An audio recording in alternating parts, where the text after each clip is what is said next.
Chapter 427. Caused Big Trouble? Chapter 427. Caused Big Trouble. Xiao Lan didn't have to wait long for Yimo to come out. He didn't let them live. Yimo was no merciful person. Letting the four brothers live would mean bringing himself endless trouble. Even though Yimo had transmigrated onto Earth and his usual means of dealing with things had become less aggressive, he still would kill those who needed to be killed without hesitation. That night, Yimo had things to discuss with Suyuehua, so Ning Qingxue went asleep first. Due to the re-encounter with Yimo, Ning Qingxue had been in some sort of state of excitement, but due to her constant worry and fatigue, when she finally relaxed, she fell into extreme fatigue. Perhaps because of having Yimo by her side, Ning Qingxue fell asleep on the bed immediately. Yimo and Ning Qingxue agreed with Suyuehua to have them together on the same room arranged. The two were already married and no longer had the conflicts from before. Furthermore, Ning Qingxue had already lived with Yimo before, so in her heart Yimo was already her husband. Of course, she wouldn't object to this. When Ning Qingxue fell asleep, Yimo closed the door and started discussing about flowing snake issues with Suyuehua.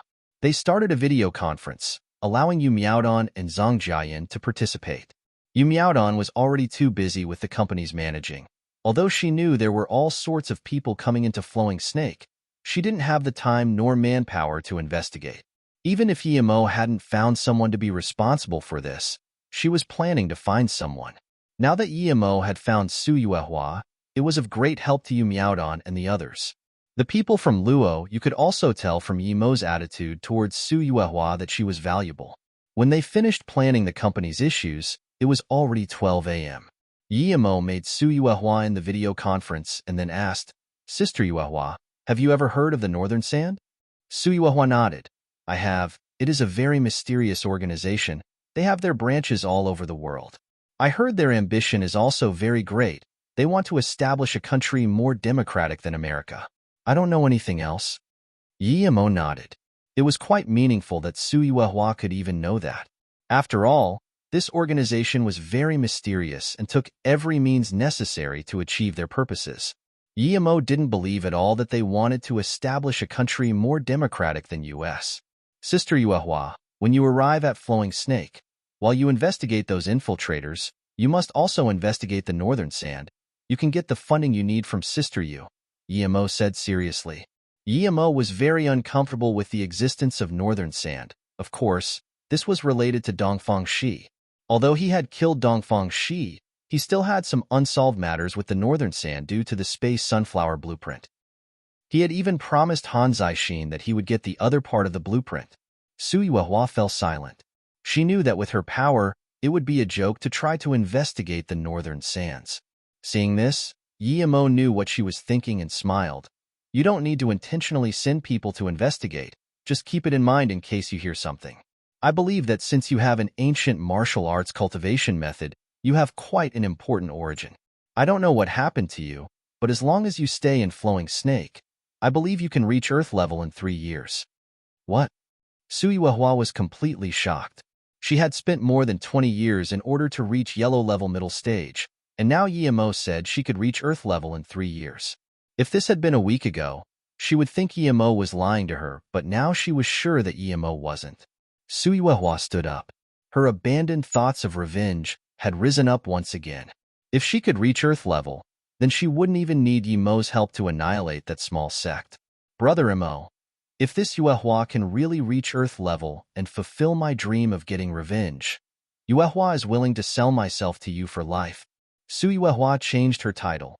Even though Yimo was younger than her, if Yimo could really help her get revenge for her family, then she would be satisfied even if she died. She had given up revenge before because she knew that with her current power, it would mean suicide. "Sister Yuehua, you don't need to. You just need to do intelligence work for me, and I will be very happy," Yimo said. Yimo went back to his room. His conversation with Suyuehua that night made very happy. He was sure that Suyuehua was enticed by his conditions. He knew she had had her doubts before, but it was simply because she hadn't known how powerful he was. Ning Qingxue slept very sweetly. The smile on her face meant that she must have been having a good dream. Yimo couldn't resist to peck her on her face and sat down by her side, cultivating. On that spirit chi-depleted earth, if he didn't work hard cultivating, his journey would be over. But Yimo was not only hard-working, also very lucky. He had kept encountering good things, otherwise, he might still be at Chi-gathering Stage 1. Ning Qingxue had said that Tang Beiwei was back and stayed in Ninghai. He had decided to bring along Qingxue to see Beiwei tomorrow. If Beiwei was willing, he was prepared to take Beiwei to Flowing Snake. The morning after, Ning Qingxue woke up and found that Yimo was still cultivating. She felt warm inside. Yimo saw that Ning Qingxue had woken up and immediately stood up saying, "Get up. After we eat something, we'll go back to Ninghai, and you also can go to U State to visit." Ning Qingxue agreed. When she got off bed, she walked naturally to Yimo and hugged him. She liked that warm feeling. Yimo had just finished cultivating, and because of being embraced by Ning Qingxue, who was still in her sleeping clothes, he felt fire at heart. Ning Qingxue's body was soft and aromatic, making him have an irresistible desire. As though she could feel Yimo's reaction, Ning Qingxue blushed and buried her head in Yimo's chest. She knew she hadn't been thinking about that, but by acting this way, had she been seducing Yimo? It didn't seem to fit her character. Just when Yimo wanted to say something to Ning Qingxue, someone knocked the door. Yimo frowned. It was early in the morning and Su Yuehua was experienced in social conventions in this world. How come she disturbed him and Ning Qingxue? Unless there was something important. With these thoughts, Yimo smiled. In his eyes, as long as everyone around him was fine, then everything was good. Unless the planet was about to explode, nothing can be too important. Su Yuehua had just met him, and so she didn't understand his personality. Ning Qingxue separated from Yimo and stood up, brushing her hair aside, and smiled. "Yuehua's sister must have some business to talk about with you. You can go out first. I'll come out after I finish getting dressed." Yimo opened the door and saw Su Yuehua standing nervously at the door. When she saw Yimo come out, she immediately said, "Just now, CEO Yu is called saying she has something to report. Was it Yu Miaodong who had called?" She had called quite early in the morning. Was there really something? Yimo immediately rung Yu Miaodong. As soon as the call connected, Yu Miaodong sounded worried as she said, "CEO Yi, this morning 2 men came to Flowing Snake. They are both heavily wounded. They said they were looking for you. One is called Guo Qi, the other was called Feng Wei. I've taken care of them. I was planning to wait for you to come back first, but I just saw online a first-grade wanted post to capture those 2. They are both from the Special Forces. They killed 2 military officers and ran away. I don't know what their relationship with you is yet, so I didn't do anything to them." Guo Qi and Feng Wei? Yimo immediately remembered when he had been at the Borderland Forest. Both of these men were from the Eagle Squad. Their captain was a woman called Lu Lin, and Qi Wanqing was a part of this team. Yimo had found them and saved them. It was due to this that Yimo was friends with them. He had even told them that he was at Flowing Snake. But Yimo was sure that those 2 hadn't come knowing that Luo Yu belonged to him. What he didn't understand was that those 2 were in the military and were skilled men from the Special Forces. Why would they kill military officers? Yimo had a good impression of Guo Qi. He had even taught them some simple fighting techniques.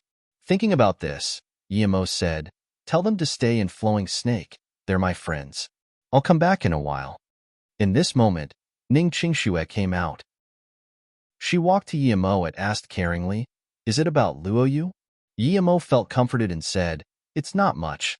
Let's go back to Flowing Snake first." After notifying Su Yuehua, Yimo brought Ning Qingxue to Flowing Snake. After Su Yuehua would finish dealing with some business in Hong Kong, she would be joining them there. After notifying Su Yuehua, Yimo brought Ning Qingxue to Flowing Snake. After Su Yuehua would finish dealing with some business in Hong Kong, she would be joining them there. Returning to Flowing Snake again and seeing their environment, not only Ning Qingxue, but also Yimo couldn't believe what they saw. It had changed so much in such a short time. It had become a busy business district. The main streets were very wide, and there were all sorts of shops and travel agencies everywhere. The only thing Yimo wasn't happy about was that, although the streets were wide, it obviously wasn't meant to be like that, and they had been built casually. The biggest Luo Yu outlet was in Flowing Snake. This had brought the attention of a lot of merchants, and these merchants had brought relative industries, starting a chain that moved forward different industries. Yemo saw this and sighed. No wonder Suyuehua was worried about the countries next to it. With the way Flowing Snake was looking now, it was almost a second-grade city. Yemo frowned. No, if it went down to that, it would be an easy target.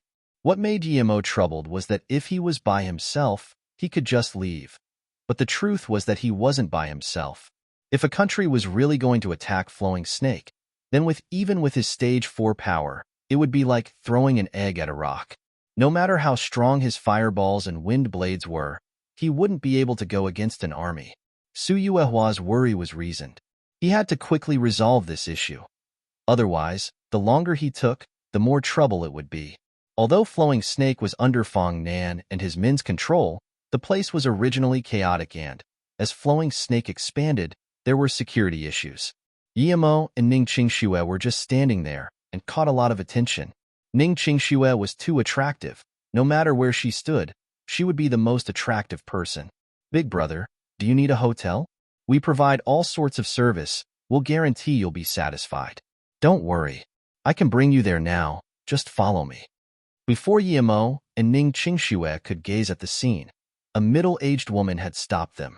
Although she was trying to do business, from her tone it seemed that Yemo had already agreed to it. And after she came, other people trying to sell stuff stopped around them. Ning Qingxue frowned and got closer to Yemo. Yemo said plainly, "No need. We don't need to stay in a hotel. Move aside."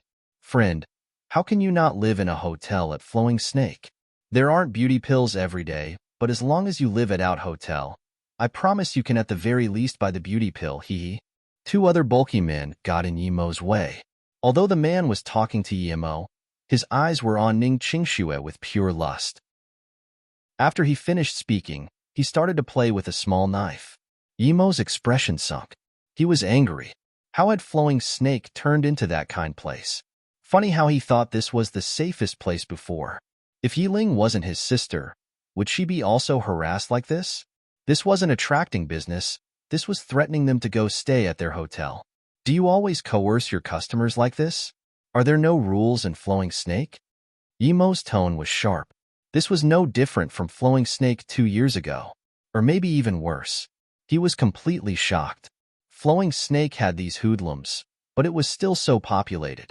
If it weren't for these people, then wouldn't there be even more inhabitants? It seemed he needed to quickly solve some issues in that land. Yemo's anger grew. How were Zhang Jiayan, Fong Nan, and Yang Zhu managing Flowing Snake? This was too ridiculous. But then, Yemo calmed his anger. These people had started from the bottom. They had no experience in managing cities and didn't have a system. It was not bad that they could still stabilize the situation with this many people. Huan Gue, how many times have I told you? Don't be so direct to customers. You're doing this again, and it is making it hard for me. A young voice was heard. The bulky man called Huan Gue turned around and saw 2 young men. He immediately smiled. "Brother Huazi, please don't mind on account of Metal Brother. Come have a ciggy. Our boss and Metal Brother are brothers, he." Although he looked polite, he didn't seem to take the Brother Huazi seriously. Yemo stared at the young man walking over and his eyes sparkled with anger. He knew him. It had been him who had gone to Beijing to find him. This young man was called Xiaohua, a loyal man of Fong Nan. No wonder these people were so arrogant. They had support from someone. These gangsters couldn't really have authority. Once they did, they would think of ways to make profit out of it. He wondered who that Metal Brother's backup was. Okay, don't overdo it. Although Metal Brother is my brother, Flowing Snake isn't mine and it isn't Metal Brother's. You've always been like this and it makes it very hard for me, Xiaohua said with a sunken expression. He felt that what many brothers were doing wasn't what Brother Yi had intended. However, Brother Nan had been focused on cultivation and rarely managed these matters. He had given his men to rock and Xiao metal. And now, this was the situation. "Sorry, Brother Huazi, I must do this business this time." Then, Huan Gue stared at Ning Qingxue. Xiaohua shook his head helplessly. He looked up and then rubbed his eyes in disbelief. He was actually seeing Yemo and Ning Qingxue. Xiaohua's face changed immediately. He quickly ran in front of Yemo and bowed. Big brother. You're back?" Yemo sneered and scanned those passers-by businesses. Just when he wanted to speak, he saw more of those people stop another foreign merchant. They had almost pushed and dragged him away. Why is this trash in Flowing Snake? What is Fong Nin doing? Yemo's temper grew bigger. His company was based in Flowing Snake, and with these sort of things happening in there, then no matter how effective his products were, it would affect his company's interests. Who do you think you are? How can you dare point your fingers like that? Are you Xiao Hua's big brother? Then let me tell you, if you want to act important, go do that at home. This isn't the place for you. Huan Gue thought Yemo was a relative of Xiao Hua's.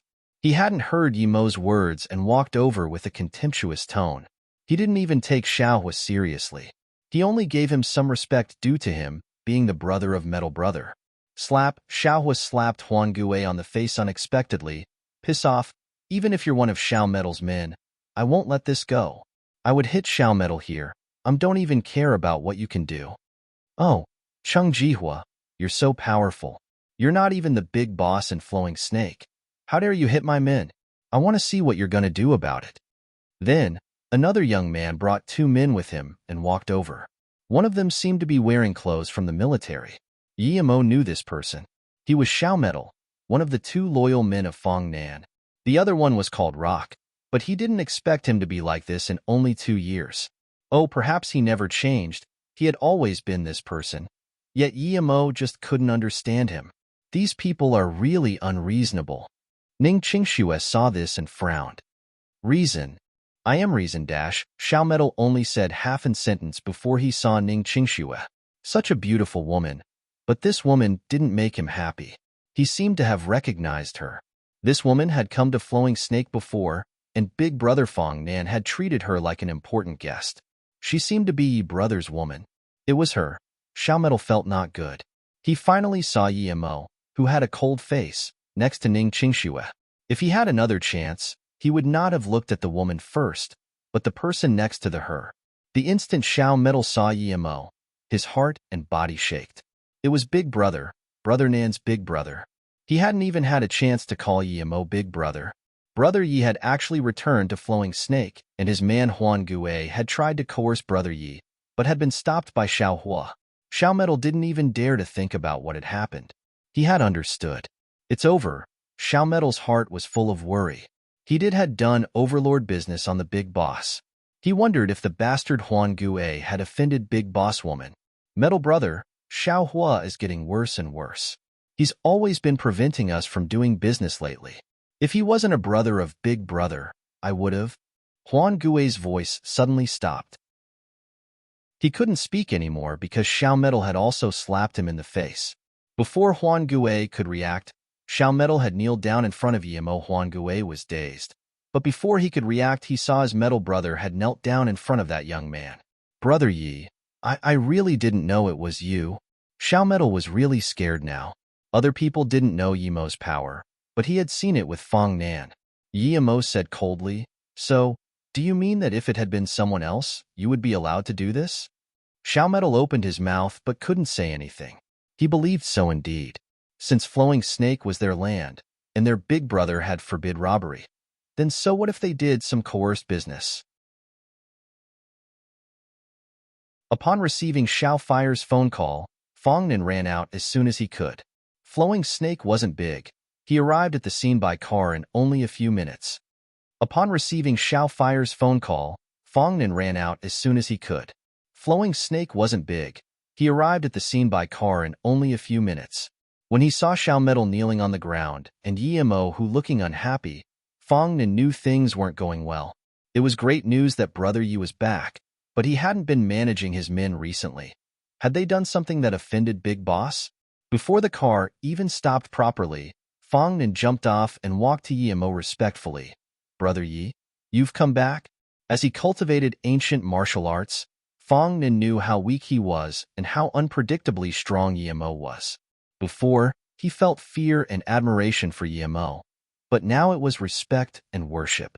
This was the reason why he had left aside his things and focused all his time on ancient martial arts. Huan Gue was completely frightened. He didn't even dare to move. Even Metal Brother's big brother Fong Nan was that respectful to the young man, and he had been thinking about taking his woman. He really wanted to slap himself. It had only been a short while, and there were already there Zhang Jiayan, Yu Miaodong, Yang Jiu, basically almost all the higher-ups of Luoyu. It was only then that Huan Gue completely lost all hope. Even if he was an idiot, he could guess that that man was the legendary big boss of Flowing Snake. Yu Miaodong looked at Yimo in shock. She couldn't understand, but she had to keep her feelings for herself. She didn't dare to say it. She had called Yimo in the morning, and it had been less than an hour until Yimo arrived at Flowing Snake. If she really hadn't known that Yimo had been in Hong Kong in the morning, she would have thought Yimo had been nearby. He had got from Hong Kong to Flowing Snake in an hour. No wonder Yimo said he would be back immediately. She was completely dumbfounded. If the beauty pill and health pill were still reasonable, then getting there in an hour was out of her comprehension. Even if he had a private jet, he couldn't have been that quick. Yu Miaodong just realized that she was far from knowing Yimo. CEO Dong. Everyone came up to Yimo and greeted him. Yimo nodded and said, "Okay, we're at this point today due to everyone's hard work. I believe no one wants to ruin what we've built. But today when I came back I saw a scam-like business. If a woman came here, she'd be forced into prostitution. Flowing Snake is the base of Luoyu, where we will be living, not a bandit cove. If you want to be a bandit, then piss off." CEO Yi, this is my fault. Zhang Jiayan walked over and said. Although he had heard of this news, he hadn't taken it seriously. He didn't expect it to end up with the big boss being coerced too. Big brother, this is my fault in management. After CEO Zhang put me in charge of the security management of Flowing Snake, I gave the authority to my men in order to cultivate ancient martial arts. I didn't expect it to turn into this rancid situation. I will immediately deal with this, Fongnan said. Yimo waved his hand. This is your responsibility indeed, but you don't need to deal with it. Yangju will be responsible for this now, and you will be working for him for the moment. Yimo had taken his position and given it to Yangju with one word. Although Fongnan was worried, he didn't dare to say anything. Yimo let him work under Yangju, which meant that he expected him to do better in the future to make up for it. They had known Yimo since the beginning, but this had been ruined because of his men. Thinking about this, Fongnan glared at Xiao Metal, who was still kneeling on the ground. If Xiao Metal hadn't been one of his most loyal men, he would have planned on killing him. Yangju promises to fulfill Big Boss mission. Yangju quickly promised, after hearing what he said. Yimo said plainly, "You will just be in charge of cleaning up Flowing Snake for now. We still need to discuss how Flowing Snake will be managed in the future. Your mission for these few days is to investigate all the hotels, shops and bars in Flowing Snake. Take back all the hotels and entertainment centers. Kill those who disagree." Yimo's cold and dominant words made everyone on the spot shake. Kill if they disagree? If that was said somewhere else, the government would pursue you. But that was Flowing Snake, Yimo's land. Yimo. Even Ning Qingxue thought that Yimo's words weren't suitable. Although she had been to Flowing Snake once, she hadn't seen some of the stuff yet. She just called his name once, but didn't say anything else. Since Yimo was doing that, he must have a good reason. Of course, Yimo had his reasons. Out of those who could dominate there, he was the most suitable. He didn't want Flowing Snake to be a place where power ruled over all. Since he was planning to make that place his home, he must control its power. There was no point in trying to reason with these people. When he could completely control Flowing Snake, then he would make the laws. Before that, he could only use slaughter to solve problems. Yimo's words sometimes made everyone feel that it was easy to talk to him, but then they realized that in certain moments it wasn't easy to talk him at all. And during those moments, he was very scary. Yimo looked at Yangju, who had got excited, and said, "Don't let yourself get influenced by those scam businesses. As for those who tried to rule over Flowing Snake, kill them all if they have killed here or raped women, no need to report. But if you do what the person before you did and use authority to your own personal gains, the next one to lose his head is you." Yes. Yangju shivered. He understood that it was okay to be lenient with friends, but these relationships couldn't be brought into the city management. That would just make the city worse and worse. Huan Gue started to sweat. He had killed many people and raped more than 10 women. If they did follow Yimo's orders, he would die for sure. Xiao Fire suddenly pointed at Huan Gue and the 2 people behind him and said, "These 3 people have all killed, And I also know they've raped women who came to Flowing Snake. Hee hee. I also knew about this, but Big Boss didn't call before. Yangju had a creepy laughter. Before they could react, the three had already fallen to the ground. Other than Yimo, not even Zhang Jian got to see what Yangju did. He was an Earth-rank Earth Fiend assassin after all. Yimo looked coldly at Xiao Metal, who was on the ground. If it hadn't been for Fong Nan, he would have already thrown a fireball at him. Yangju and Fong Nan, take your men and start working. The rest of you, follow me for a meeting. Yimo knew that the dangers at Flowing Snake weren't just those that he had seen. The real danger was from the neighboring countries. Not even he could deal with these dangers easily. When Yimo finished, Yu Miaodong and the others went back to Luo Yu headquarters, where Yi Ling rushed over. She had just got news of her brother's return, so she immediately stopped working on the medicine she was making and ran out. She grabbed Yimo's arm and then saw Ning Qingxue. She immediately ran to Ning Qingxue and grabbed her arm joyfully. Sister-in-law Qingxue, you're back. That's great. My brother was really worried. Although Yimo had never said it, Yiling knew that Ning Qingxue was very important to him. Although she used to not like Ning Qingxue, since her brother liked her, how could she disrespect with her? Thank you, Yiling. I didn't expect you to be in Flowing Snake as well. Ning Qingxue immediately thought of Yimo's other sister, Tang Beiwei. There were some things that Yimo hadn't had time to tell her, so she still didn't know what was going on. She believed that Tang Beiwei was someone Yimo liked, just like her. Although Ning Qingxue could guess that, she didn't ask. She knew that if that was really the case, Yimo would find some time to tell her, so she wasn't worried. Sister Qingxue, why don't you just stay in Flowing Snake from now on? This place is great. Yiling had been living in Flowing Snake for a while and had developed an attachment to it. But she knew that Ning Qingxue had her own company and probably would go back to Yu State. She didn't expect Ning Qingxue to smile sweetly and say, okay, I'll bring some things back from Ning Hai and then I'll start living here. Really? This is great, said Yimo. Yiling had already forgotten her brother was next to them. Ning Qingxue thought that, although her family also had a company, she was married to Yimo now, so she should start helping Yimo out in Flowing Snake. Erhu and Lu Xiaojun also came to greet Yimo. Seeing all these familiar people come greet him, Yimo felt more determined to turn Flowing Snake into a place that these people would be safe in. CEO Zhang, gather the people into the meeting room first. Yiling and Qingxue may also go in the meeting room first. Sister Yu, take me to Sigui and Fong Wei. Yimo hadn't forgotten about them. Although he didn't know why they had killed military officials, but if they had been set a trap, he would help them. Guoqi had his approval. He was a very loyal man. When Yimo saw Guoqi and Fong Wei, they were clearly lost and looked sort of dumb. They both sat in the room, not moving.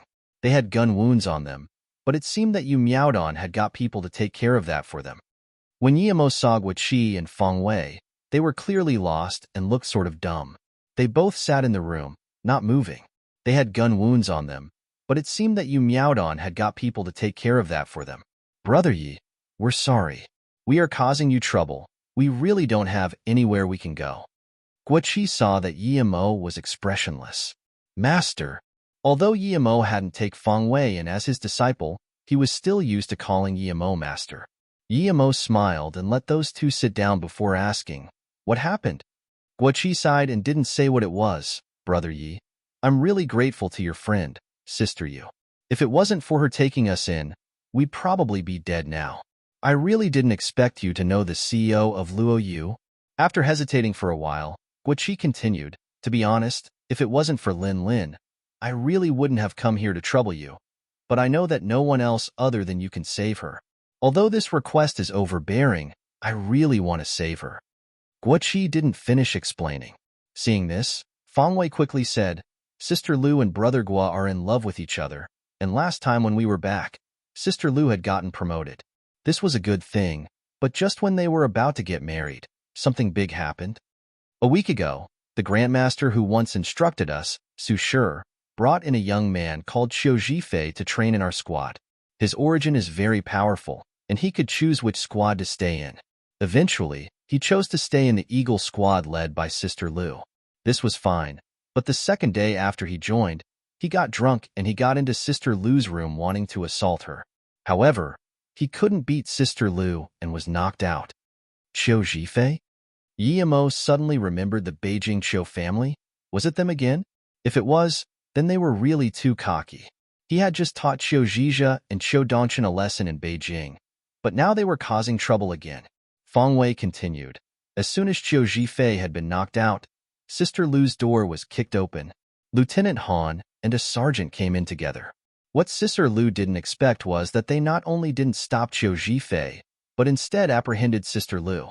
Then, they tried persuading Sister Lu into doing as Qiu Zhifei pleased, saying that if she did, she could immediately rise to colonel. Guoqi clenched his fists. Feng Wei looked at Guoqi and continued. Of course, Lu's sister didn't agree. At that moment, Qiu Zhifei stood up and told Lieutenant Han and the instructor to strip off Sister Lu's clothes. Those two really wanted to do it, and were about to rip her clothes. Right that moment, Brother Guo and I saw this disgusting scene. Brother Guo pulled out his dagger and stabbed Lieutenant Han without hesitation. I helped him stop the sergeant. But because Brother Guo saw Sister Lu's clothes were seriously torn, after he killed the lieutenant, he killed the sergeant too. Guoqi continued. Those animals had tried to rape Lin Lin. I couldn't control my hands, and I just had to kill them. After I thought about it, I felt that Qiu Zhifei had done it on purpose. That day, when he got drunk and entered Lin Lin's room, he still had two men following him. No matter what, it seemed planned. If I hadn't happened to be looking for Lu Lin that day, I don't dare to imagine what would have happened. Feng Wei nodded. When Sister Lu told us this, Brother Guo got very angry and crushed Qiu Zhifei's scrotum. Just when Brother Guo was about to kill Qiu Zhifei, people came. Brother Guo didn't have a gun and didn't manage to kill him on time. He pushed us and fled, but we didn't go very far since Sister Lu's leg had been shot. Sister Lu stopped and told us too to leave her behind. She said that if we all got caught, then we wouldn't have a chance in the future. Although we had been also shot, we still ran away. However, we didn't have a place to go, so we could only come to Master's place. Brother Guo wanted to ask Master to save Sister Lu. Sister Lu is being held captive in the barracks. Other than Master, no one can save her. After hearing this, Yimo felt a little sad. He knew that Guoqi had guessed right, that Qiu Zhifei had planned this. He wanted to use getting drunk as an excuse to rape Lu Lin, but was afraid he would be no match for her, so he had called two men to help him. If that happened to him, he would have killed everyone without hesitation, like Guoqi. Although Lu Lin was very curvaceous, her looks were only average. Why would the Qiu family choose Lu Lin? But Yimo didn't ask why. Regardless of the reason, they needed to be held responsible. Seeing Yimo sunk into silence, Guoqi knelt down. Brother Yi, I know my request is overbearing, but I know that if there's someone in this world who can save her from there, it's you. With Su Shi's power, even if our entire little squad attacked him, we wouldn't last a minute. Lin Lin is very pitiful. She chose to join the military because she had been heartlessly abandoned. I would rather suffer myself than have Lin Lin get raped by that animal. Yimo immediately pulled Guoqi up and said, We're friends, don't be like that. I know Captain Lu. I will help you for sure. How about this? I'll go to a meeting first because Luo Yu is my company, and I haven't been back for a long time. I'll finish arranging some things. After that, I'll go with you to the barracks. Master, is Luo Yu your company? Feng Wei's mouth was wide open. He had disbelief in his face. Yimo smiled and nodded. Yeah, if you don't want to stay in the military, you can always choose to help me here. Of course, how can I still stay in the military after this? We'll be dead as soon as we get seen. Guoqi, what about you? Feng Wei asked with joy. He no longer looked pale and numb. Compared to Guoqi, he cared less about being wanted. Guoqi said in a deep voice, No matter what happens with Lin Lin, my life will be yours, Brother Yves. When Yimo came into the meeting room, Yumiaodon and the other had been waiting for a long while. Yimo smiled apologetically and said, I was delayed due to some things. Let's get straight to the point. We'll be having our first big meeting after opening. Sister Yu, tell us about the corporation. Hearing this, Yumiaodon immediately said, To be honest, if it wasn't that our product was absurdly magical, we would have shut down before we even began. We don't have a proper management procedure. We don't even have proper pharmacist staff. Yemo nodded. She had gone straight to the point. He didn't need to look into the specifics to know. Seeing this, everyone knew that it wasn't easy to manage a company. Although they were the earliest group of people Yemo had brought with him to the company, none of them could manage a company properly. If it wasn't for Yu Miaodong, the situation could have been worse. It seems like I need to find a suitable person to manage the company. Yemo frowned. He didn't know who would be suitable for the job either. How about I give it a try? Ning Qingxue whispered by Yemo's ear. Although she wasn't old, she had had many years of experience managing a company. Yiling said excitedly, "Yeah, brother, you should let sister-in-law handle the company. I can help too." Yemo was touched by the idea. Since Ning Qingxue had said this, it meant that she was willing to stay in Flowing Snake long-term, helping him. Okay, we'll do that. From now on, Qingxue will be the president of Luoyu. Sister Yu, the CEO, responsible for sales, management, and expansion. CEO Zhang will still be responsible for production and buying supplies, as well as some other things. Then, Yemo looked at Su Ping and said, "Second brother, I'll leave the safety of the company and Flowing Snake to you. As for a managing person, I will find someone." "I'm fine with it," Su Ping said excitedly. He had only been with his third brother for a short while and was already black-level middle stage. He couldn't have imagined in the past how quickly he was progressing. "There are still some miscellaneous matters that I will give to Su Yuehua to deal with," Zhang Jiayan said hesitantly. "A while ago, there were a lot of people with doubtful identities coming to Flowing Snake. However, during this period, we didn't have enough men yet to investigate. After I told Su Ping about this, we were about to start investigating, but these people disappeared completely. It's very eerie, as though they came and left together under some arrangement." Yemo smiled. "I will deal with this, second brother. If you find people like that again, kill them all." Yemo smiled. "I will deal with this, second brother. If you find people like that again, kill them all." Of course, Yemo knew why they had come and left. Probably, those two guys he had threatened from the Hong martial sect had spread the news, and it was related to that. For now, he needn't worry about these people investigating him.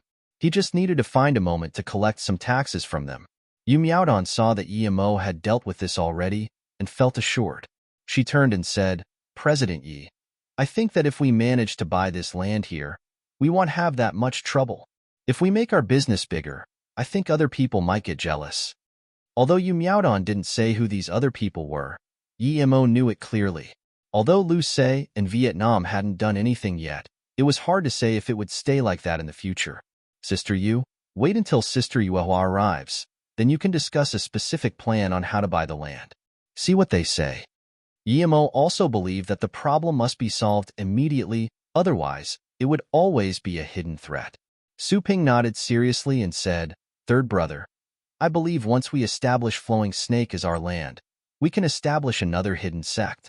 No, we'll establish a public hidden sect. Let everyone know the prosperity of Flowing Snake." Yu Miaodong smiled. "Second brother's words are a little limited. I believe one day we can consider building Flowing Snake into a country-like city. We could hold a magnificent fete. By then, we could call this place Luoyu City." Yemo smiled. If he had been just by himself, he wouldn't have even considered establishing a city. But now, there were more and more people following him. If he really could establish a city of his own, then it would indeed be great. But Yemo didn't feel that Flowing Snake was a good place to build a city. The land was too small. Another thing was that his power was too weak. He hadn't even finished foundation establishment. It was easy to say, but building a city was harder than reaching the skies. Regardless of whether he had an army, a bomb could always suddenly blow it all away. Actually, Yemo had a bigger plan, but his power was still too weak. If his power reached a certain stage, then he could establish a big city and set up a defense formation. Although that defense formation would be trash in the cultivation realm, it would be fine on Earth. Yemo also knew that it was almost impossible, even if he could reach foundation establishment. So what? Were there any spirit stones anywhere? What about the formation materials? Putting those thoughts aside, after Yemo finished discussing the specifics, the phone in the meeting room rung. Yu Miaodong picked up the phone and listened. Then her face changed drastically. Yang Jiao and Fong Nan were beaten when they were checking Flowing Snake. They're seriously wounded. Xiaohua said that those who beat Han Zai were from the military. A lot of policemen also came to Flowing Snake, so they didn't retaliate, Yu Miaodong said, as she placed the phone down. Yimo stood up. Sister Yu, prepare the company for Qingxue. I will go have a look. Qingxue will be completely responsible for the company from now on. Qingxue, I'll leave this to you. I'm going out for a bit. Ning Qingxue nodded. Go. I will deal with things here for you. Yimo came to the place of the incident. Fong Nan and Yang Jiao were pointed at by guns with 20 people around them in camo. There were also more than 10 policemen standing on the side. Everyone had a gun, and the atmosphere was tense. Han Zai was on the ground. His leg was covered in blood. There was also a young man beside him, but he had taken a bullet to the heart and died. Brother Yi, Big Boss. Yimo had arrived, so Fong Nan and Yang Jiao greeted. Yimo nodded and looked coldly at the people around them. He pointed at the 2 men on the ground. What's this? Fong Nan said, these people say they are from the border barracks. They wanted to break into our building to search, so we stopped them. But they were unreasonable. They killed Jian Liang and shot Han Zai. Clap, clap, clap, a bleak voice said. Finally, someone who dares to talk. If no one had come, we would have gone straight in and killed anyone who dares to stand in our way. Yimo looked coldly at this man in camo. His badge meant that he was a warrant officer. You're very cocky. Did you kill him? Who gave you permission to kill people here? Yimo said coldly. This warrant officer studied Yimo and also said coldly, do I need your permission to kill? If anyone else tries stop me, I will kill them all. Don't tell me this isn't my land. This isn't your land either. In Flowing Snake, whoever is stronger is better. Now, I'm stronger than Yug dashed before he could finish. He grasped his neck tightly, but he couldn't stop the blood from gushing out. He stared at Yimo in horror. He hadn't expected someone to really dare attack him. He had only seen Yimo's hand move a little. How can you dare to kill me? Although he wanted to say that, the words got stuck in his throat. Slump, the warrant officer dropped dead on the ground with his eyes wide open in disbelief. Yimo said plainly, it seems like I'm stronger than you. The soldiers around them reacted quickly and raised their guns. Slush, blood flashed across the air, and the 3 men who had raised their guns all had their hands sliced off. The gun fell on the ground, and so did they with a pale face. Yimo scanned them and said coldly, the reason I didn't kill these 3 yet is because I haven't told you my rules yet. My rule is that if someone dares to point guns at me, I will kill them without hesitation. And if someone dares to kill anyone in Flowing Snake, I will make you pay with your life. No one had seen how Yimo had attacked. Everyone at the site stayed silent. Seeing 3 people mysteriously lose their hands, the rest of them all lowered their guns. Even Yang Jiao and Fong Nan were shocked. Yimo had dared to kill a military officer. Although this was Flowing Snake, everyone was still a Chinese resident. The young man's strength was too absurd. It was as though he only needed to move his hand, and he could kill invisibly. A man in his 30s moved forward and said to the men behind him, put your guns down. Even if this man hadn't said it, all the men would have put their guns down. After this, he walked to Yimo in his own manner. We come from the borderland barracks. I'm Li Dong. You're very strong. You must be an ancient martial arts cultivator? Is it because you're strong, or because you come from a hidden sect that you can kill our officer? Even if you kill all of us, do you think this little place can stop our army? Yimo said plainly, so, in that case, you should be the one who kills our people, right? When you open fire, should we raise our hands and wait to be killed? How can that be compared? We came here to apprehend people. It's normal to accidentally kill. If we really wanted to shoot, would there have been only one death? Don't you think everyone here would have been dead? Furthermore, Warrant Officer Liao only killed an ordinary person, but you killed a warrant officer. Even if he had made a mistake, it's not your right to kill him. Li Dong said with a bursting red face. Yimo's tone was sharp. Killing is a mistake? So, that means you're better than others? Sorry. In Flowing Snake, pack away your arrogant attitude. Here everyone is equal. Who kills, pays. Piss off, you're not welcome here. If you hassle more, I will kick you out. You. I don't care who you are. Even if you kill me now, I will still say you deserve death sentence for killing a military officer. We came to apprehend Guiqi and Feng Wei. Tell me, are those two here? I can leave, but after I do, I will come back with tanks and missiles. Li Dong's tone also turned darker. It could be seen that no matter how strong Yimo was, he still feared death. Yimo sneered, piss off. Tell your officer that I will bring Guiqi and Feng Wei over. And about Qiu Zhifei, tell him to clean his neck for me to cut. If Captain Liu is harmed in any way, even Han Zixin won't be able to save him. What? Director Han? Li Dong was shocked with words. He was someone who knew about Director Han and could call his name. He couldn't be a simple person. Who are you? Li Dong's tone wasn't as tough as before. This was the first time he had seen someone acting so dominant after having killed a warrant officer. Tell you officer to investigate this matter thoroughly. Otherwise, don't blame me. Although Yimo appreciated Li Dong's courage, he disliked his attitude of acting better than everyone else. He came from the cultivation realm. There, if people were stronger than you, they felt higher than you, and this Li Dong was doing the same. Are you Yimo?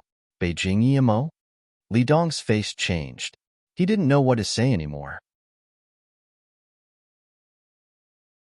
The men behind Li Dong looked at him in shock. Was Yimo very famous? How come they hadn't heard of him? Why did Captain Li treat him like that? The men behind Li Dong looked at him in shock. Was Yimo very famous? How come they hadn't heard of him? Why did Captain Li treat him like that? But although they didn't know who Yimo was, they could tell he was no ordinary person. Furthermore, everyone knew who Director Han was, and the young man had called him by his full name. Li Dong was very shocked. Other people didn't know who Yimo was, but he did. He was from the Beijing Li family, and, although he was from a branch, the Li family made as a clear rule that Yimo was the person they must get on his good side with. Anyone who offended Yimo would be kicked out of the Li family. Thinking about this, Li Dong started to sweat. Although he wasn't afraid of death, getting kicked out of the family would be humiliating.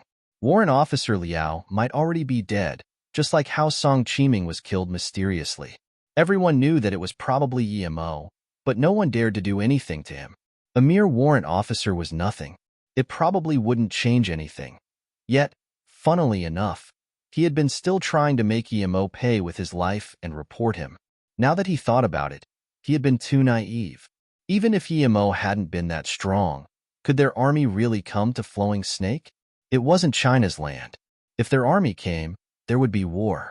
Now, not only did Warrant Officer Liao die for nothing, but Qiu Zhifei was also over. No matter how strong the Qiu family was, they weren't as powerful as the Song family in their prime. He hadn't expected Guiqi and Lu Lin to know Yimo. This wasn't as simple as it looked anymore. This meant that the Qiu family had offended Yimo. It was a fight between the Qiu family and Yimo. If he intervened, he would just be pawn. Yichunbei, sorry, we were just following orders. We didn't intentionally offend you. Guiqi and Feng Wei killed a colonel-level officer. This isn't something I can decide upon. Li Dong was sweating. He knew it was a battle between gods, and he had gotten involved. He was desperately thinking of ways to make the situation better. Yimo sneered, "Oh, how come did I hear something different to what you said? That guy, Qiu Zhifei, used drunkenness as an excuse to assault Captain Liu. That colonel and that warrant officer helped him instead, and tried to coerce Captain Liu into agreeing. Guiqi helped Lu Lin resist and killed that scum." What? Li Dong immediately realized that he and his team mates were being used.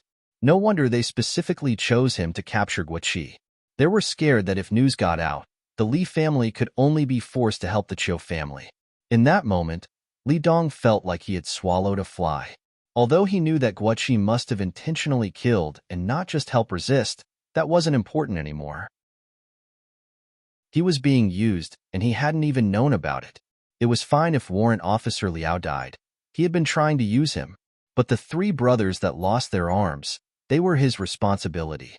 Although it was a one-sided story that came from Yimo, comparatively, he trusted Yimo more. Qiu Zhifei's words were suspicious. Furthermore, with Yemo's status and power, he didn't need to lie about such a small thing. If he wanted to save Guoqi and Feng Wei, all he had to say was that they were his men. Li Dong's soldiers also felt something wasn't right. They had all heard Yemo's words, and it seemed to be different from what Warrant Officer Liao had said at the start of the mission. Something didn't seem right. Captain Liu was one of the few female captains. Many people had heard of her.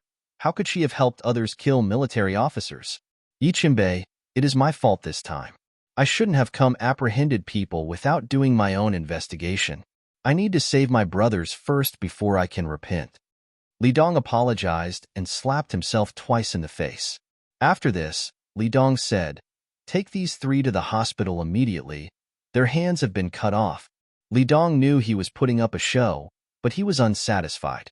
Since he had already offended Yemo, he would make sure that the person who used him would also suffer.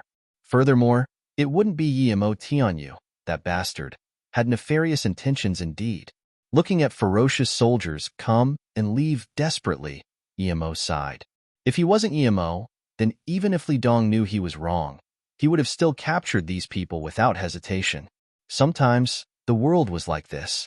Although there were good things about Li Dong, he still had the arrogance of members from big families. Yemo didn't like that. And the last two slaps had been obviously an act. This made him look down on it. But regardless, Li Dong had some sense of responsibility and had remembered to save his men. Although Yemo could cure their hands, he wouldn't do it for someone who had pointed a gun at him. "Sorry, Brother Yi. We caused you trouble." Guoqi and Feng Wei already knew there were people coming to get them and had walked outside. But when they did, Li Dong had already left. Yemo smiled and said, "It might mean trouble to you, but I really don't consider it trouble. We'll go to the borderland barracks in the afternoon." Guoqi hesitated and asked, "Brother Yi, how is Shaoqi?" Shaoqi? Yemo was dazed. He didn't remember who she was. Feng Wei quickly said, "Master, Brother Guo meant Qi Wanqing. After you left, she also left the military.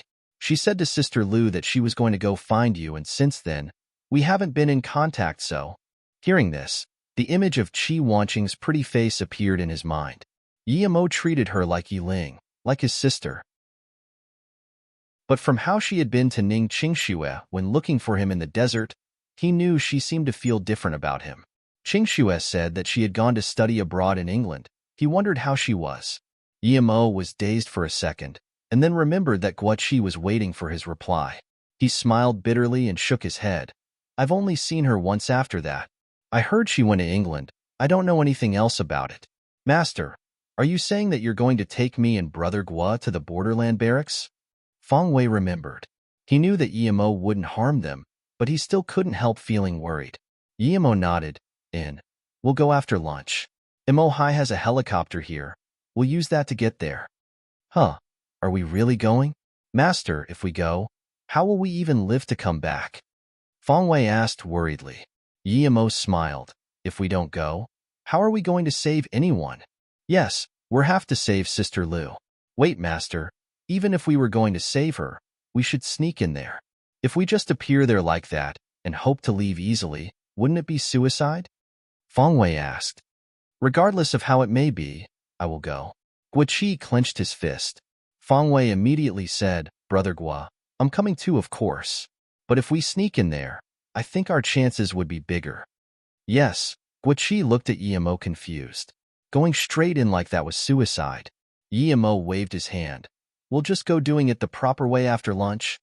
Guoqi's Eagle Special Forces squad belonged to the Xiangyun Military Zone Special Forces Department. Despite it being a peaceful era, the Special Forces had more missions than normal soldiers. Every military zone would have its own Special Forces squad. These Special Forces were different to the flying squads of Beijing. The requirements weren't as strict. Because Li Dong hadn't informed the people at the barracks, Yemo's helicopter couldn't land straight in. They had to land relatively far, and then had to call a taxi to the military zone. But when they arrived, they were stopped. Because Li Dong hadn't informed the people at the barracks, Yemo's helicopter couldn't land straight in. They had to land relatively far, and then had to call a taxi to the military zone. But when they arrived, they were stopped. Yemo knew that it was because they didn't have the IDs, and taxis couldn't go into the military zone. But Yemo also could see that Li Dong hadn't told them that he was coming. Although he wasn't a great person, Yemo believed that even the highest level of officer at the military zone didn't dare to disrespect him. Eventually, he had been stopped at the door, which meant that Li Dong hadn't passed his words on. His intentions were obvious. Yemo sneered. Li Dong didn't seem righteous. Using his schemes on Yemo, he did it to the wrong person. The reason Yemo told Li Dong to tell them he was coming was because he didn't want this thing to get bigger. Darkness was everywhere, and he wasn't the savior. Neither did he want to eradicate such thing. He knew that it was impossible. He just wanted to save Lu Lin and cancel the apprehension order for Feng Wei and Guo Qi. It was fine when Yemo got off, but when Guo Qi and Feng Wei did, they were immediately recognized by the guards at the door. Before they raised their guns, Yemo showed his ID. He had come to save people, not start a massacre. The soldiers' reactions were very normal. They didn't know what was really going on. But even if they did, they would still act according to their orders. The fine-printed words, "Flying Snow Instructor," appeared before their eyes and almost blinded them. He was the top Special Forces instructor. That was just a level below a general. Although he didn't lead an army, the status was still there. "Director, please come in." The two soldiers bowed. They didn't dare doubt Yemo's identity. Who would dare fake his identity in a military zone? "Master, you." Feng Wei had felt nervous about Yemo going straight in, but this scene bewildered him. Yemo was actually a director. Yemo smiled. "Just let me take you inside, and I will talk with your head officer." Despite this, Yemo was still grateful to Han Zixin for giving him that hollow title. Otherwise, he could have only fought his way in. Yemo didn't want to fight these soldiers, but his patience was about to end, and if it did, he would kill mercilessly. "It's Guo Qi and Feng Wei." As soon as they walked into the Special Forces area, people immediately recognized the two of them and reported it. Some held their guns and surrounded them. "It's you, Instructor Yi." A major had walked over and happened to see Yemo, so he ran over to him quickly. "You're Chen Hongzhe," Yemo said plainly. He knew this person. He had saved him in the desert. Li Hu was his teammate. Somehow, he had come to this military zone and became a major. As though he knew Yemo didn't like him that much, Chen Hongzhe laughed awkwardly and said, "Because this military zone was short of people, I was moved here. Thank you for saving my life last time." Yemo waved his hand. "That's fine. I came here to find your leader. How come I haven't seen him?" Seeing Guo Qi and Feng Wei behind him, Chen Hongzhe immediately realized what was going on. He knew all too well about the matter of Guo Qi, but he didn't expect Guo Qi to know Yemo, much less to be able to get him to come to the barracks personally. If word of this got to Beijing, it would be significant. Li Dong and him were the same. They both knew about Yemo. It was hard even for Elder Han to ask Yemo to do something, much less let him go personally. Tianyu was gone. That was Chen Hongzhe's only thought. "What do you want? Rebellion? Hurry up and disperse yourselves." Chen Hongzhe turned around and yelled at the soldiers with guns. If the soldiers had seen that Yemo was talking with Chen Hongzhe, perhaps they would have already fired. Now that Chen Hongzhe had yelled at them, they seemed to realize that something was wrong. But Chen Hongzhe was their instructor. They didn't dare not to listen to him, so they walked away. "Instructor, I will take you." Regimental Commander Tian is in the training grounds because Instructor Su came over. He needed to oversee the training status of the soldiers. Chen Hongzhe replied carefully. Yemo nodded. "Okay, take me to that Tian you just talked about now." It's hard to believe someone like him has managed to reach Regimental Commander. Yemo was no idiot. He knew that the reason Qiu Zhifei had dared to assault Lu Lin must have been due to having someone to back him up. If such thing happened and the regimental commander didn't even know about it, he could go eat shit. If this commander knew about it and this incident still happened, the only reason would be that the commander was supporting it. As though he could see Yemo's contempt, Chen Hongzhe said, "Commander Tian is called Tian Yuning. His wife is called Xiu Ping. She is probably from the Beijing Qiu family. It's said that he will soon rise in rank." Yemo immediately understood what was going on. He was sure that Xiu Ping and Qiu Zhifei were related. But Chen Hongzhe wasn't a simple case either. Although he was very selfish, he seemed much more cunning than Li Hu. No wonder he rose the ranks faster than Li Hu. He knew that it was very easy for him to help Guoqi, but still subtly reminded him of Tian Yoning's power. It seemed like he just said it casually, getting him on his good side while not really offending Tian Yoning. Guoqi and Feng Wei were dazed. No matter how dumb they could see Yimo's status. Chun Hongzhe was the vice instructor of the 7th Battalion, and even someone like him was that respectful to Yimo. The training ground for the 7th Special Forces Battalion was huge. Although many people were very shocked at seeing Guoqi and Feng Wei, they didn't dare to move when they saw Chun Hongzhe, who carefully led the way. Guoqi and Feng Wei were famous due to the incident. There was some clapping due to an exciting fight. "Instructor Chun, you're here." An officer walked over, but immediately stopped speaking. He had seen Guoqi and Feng Wei behind him. "Guoqi, Feng Wei, you dare to walk into the military zone like this?" Yu Yang immediately dashed. A fat man in his 40s had turned around and saw Guoqi and Feng Wei, but he also stopped speaking halfway. It wasn't because he had seen Yimo. He didn't know Yimo, but he saw Commander Li running quickly for something. The target he was running to was a young man sitting with Guoqi. This fat man was the Commander Tian Yoning.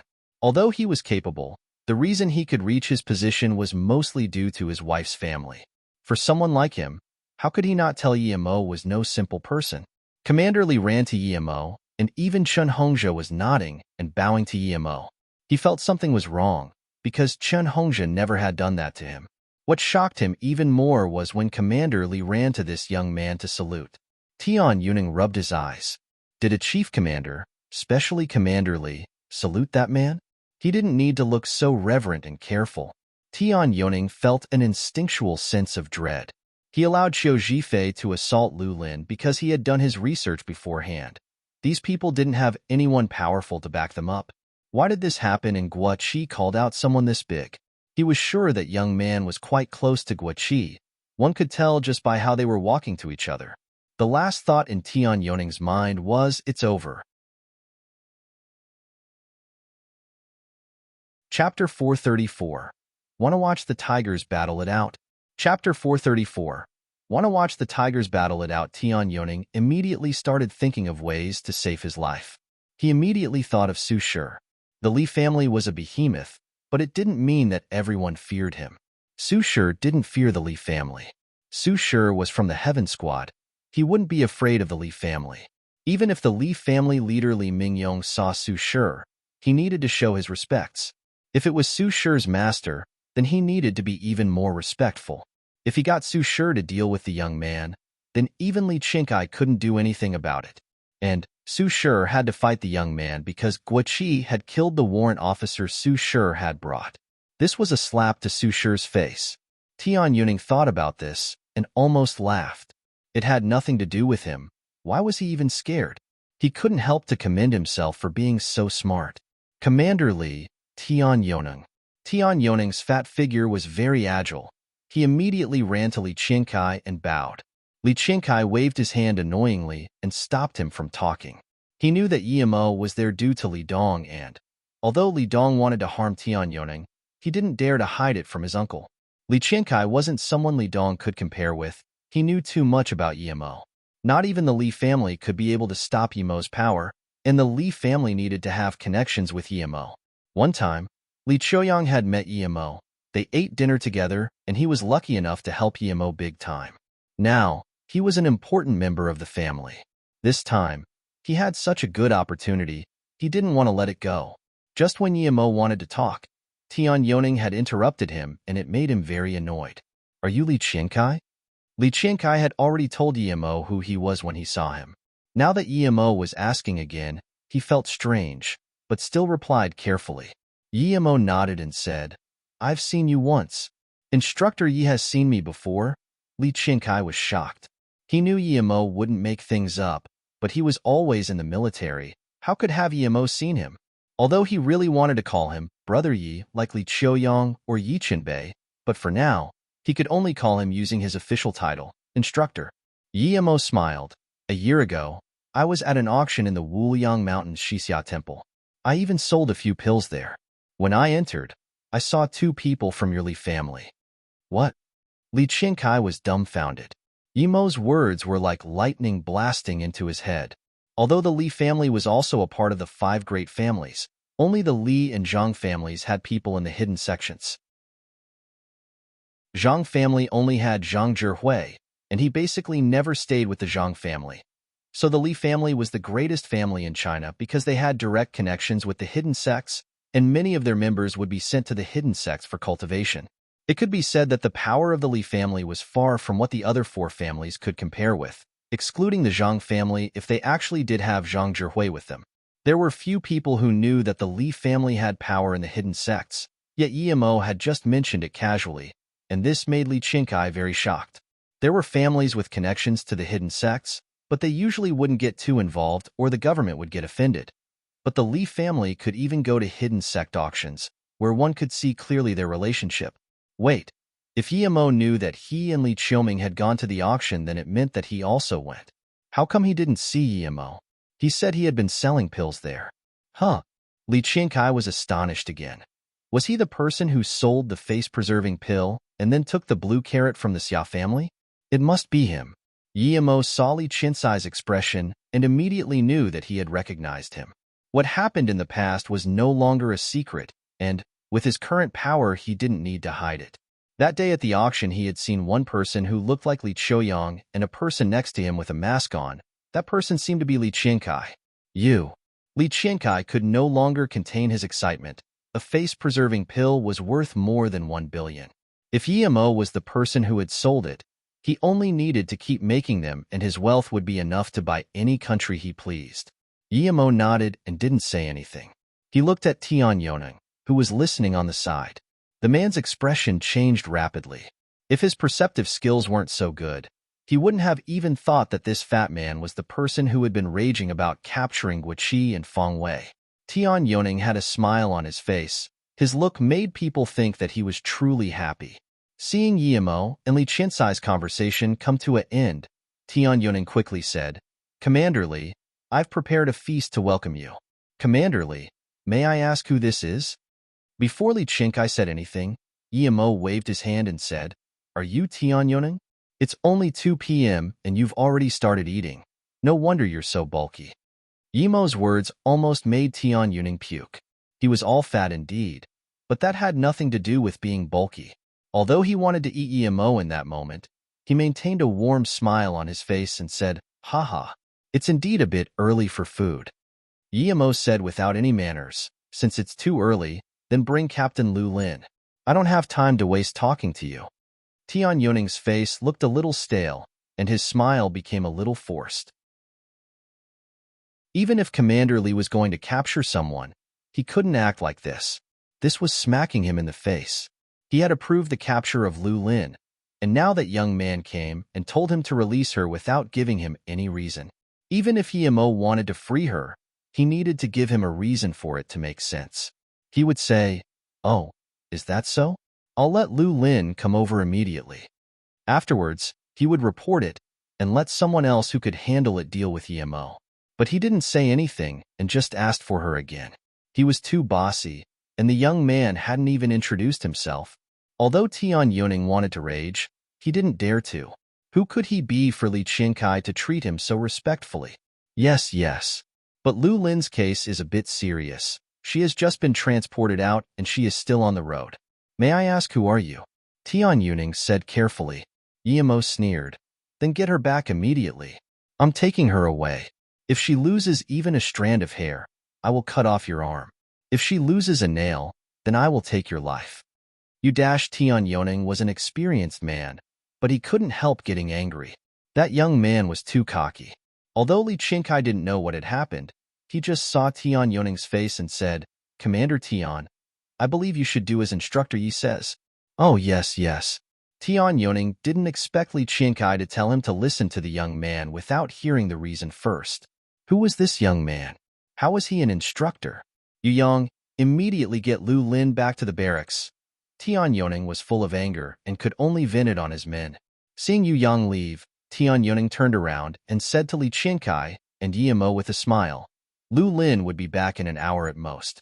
We can go see the training grounds in the meantime." Tian Yoneng was planning something. Although Su Shi hadn't returned yet, when he did, The first place he would go to would be the training ground. That way, he would see Guiqi for sure, and when Su Shi would see Guiqi, he would rage and the young man would have to stop him. Like this, he could see the two men fight it out. At this moment, he rejoiced from Guiqi killing Su Shi's warrant officer. Otherwise, his plan wouldn't work. Although he belonged to the Chiu family, he didn't believe the Chiu family would fight with the Li family for a son-in-law. Li Qingkai looked at Yimo, and it was clear that he would follow what Yimo wanted. Tian Yoning brought them to the training ground. The people watching moved aside. Some recognized Li Qingkai, but just didn't know who was beside him. When everyone saw Guiqi and Feng Shi, they were dumbfounded. The hunt for them was still outgoing, but the two men who had been brought in by Commander Tian himself and Commander Tian seemed to be very respectful. Guiqi and Feng Wei were clueless now. They didn't dare to even guess anything now. They could only stay behind Yimo quietly. Although they didn't know how strong Yimo exactly was, he had already heard Tian Yuning send people to get Lu Lin. What is going on? Commander Tian, why can these two criminals walk into the barracks unscathed? As soon as they walked in, a cold voice sounded. Chapter 435. What are you going to do? Chapter 435. What are you going to do? Hearing the voice, Tian Yuning rejoiced. He knew who that cold voice belonged to. He didn't expect this woman who wouldn't speak for 1,000 years to care about this. Tian Yuning looked very awkward, but his heart felt far from awkward. This woman was Su Shi's martial sister, Song Yangzhu. Since the very moment this woman and Su Shi came to the military, she never said a single word. Although she was part of the Heaven Squad too, Tian Yuning never relied on her. If it weren't that the Heaven Squad had the obligation to come instruct at the military, this woman wouldn't even have come. Yimo subconsciously looked at the woman who had spoken up. She was around 24 or 25. She had such a cold tone, and with that serene temperament, not bad looks, long silky hair and white skin, she could be called a rare beauty. Seeing Yimo look over, she had a sliver of disgust flash across her eyes as she immediately returned to her composed manner. She stared at Tian Yuning, clearly waiting for his reply. Tian Yuning absolutely wished for her to fight Yimo.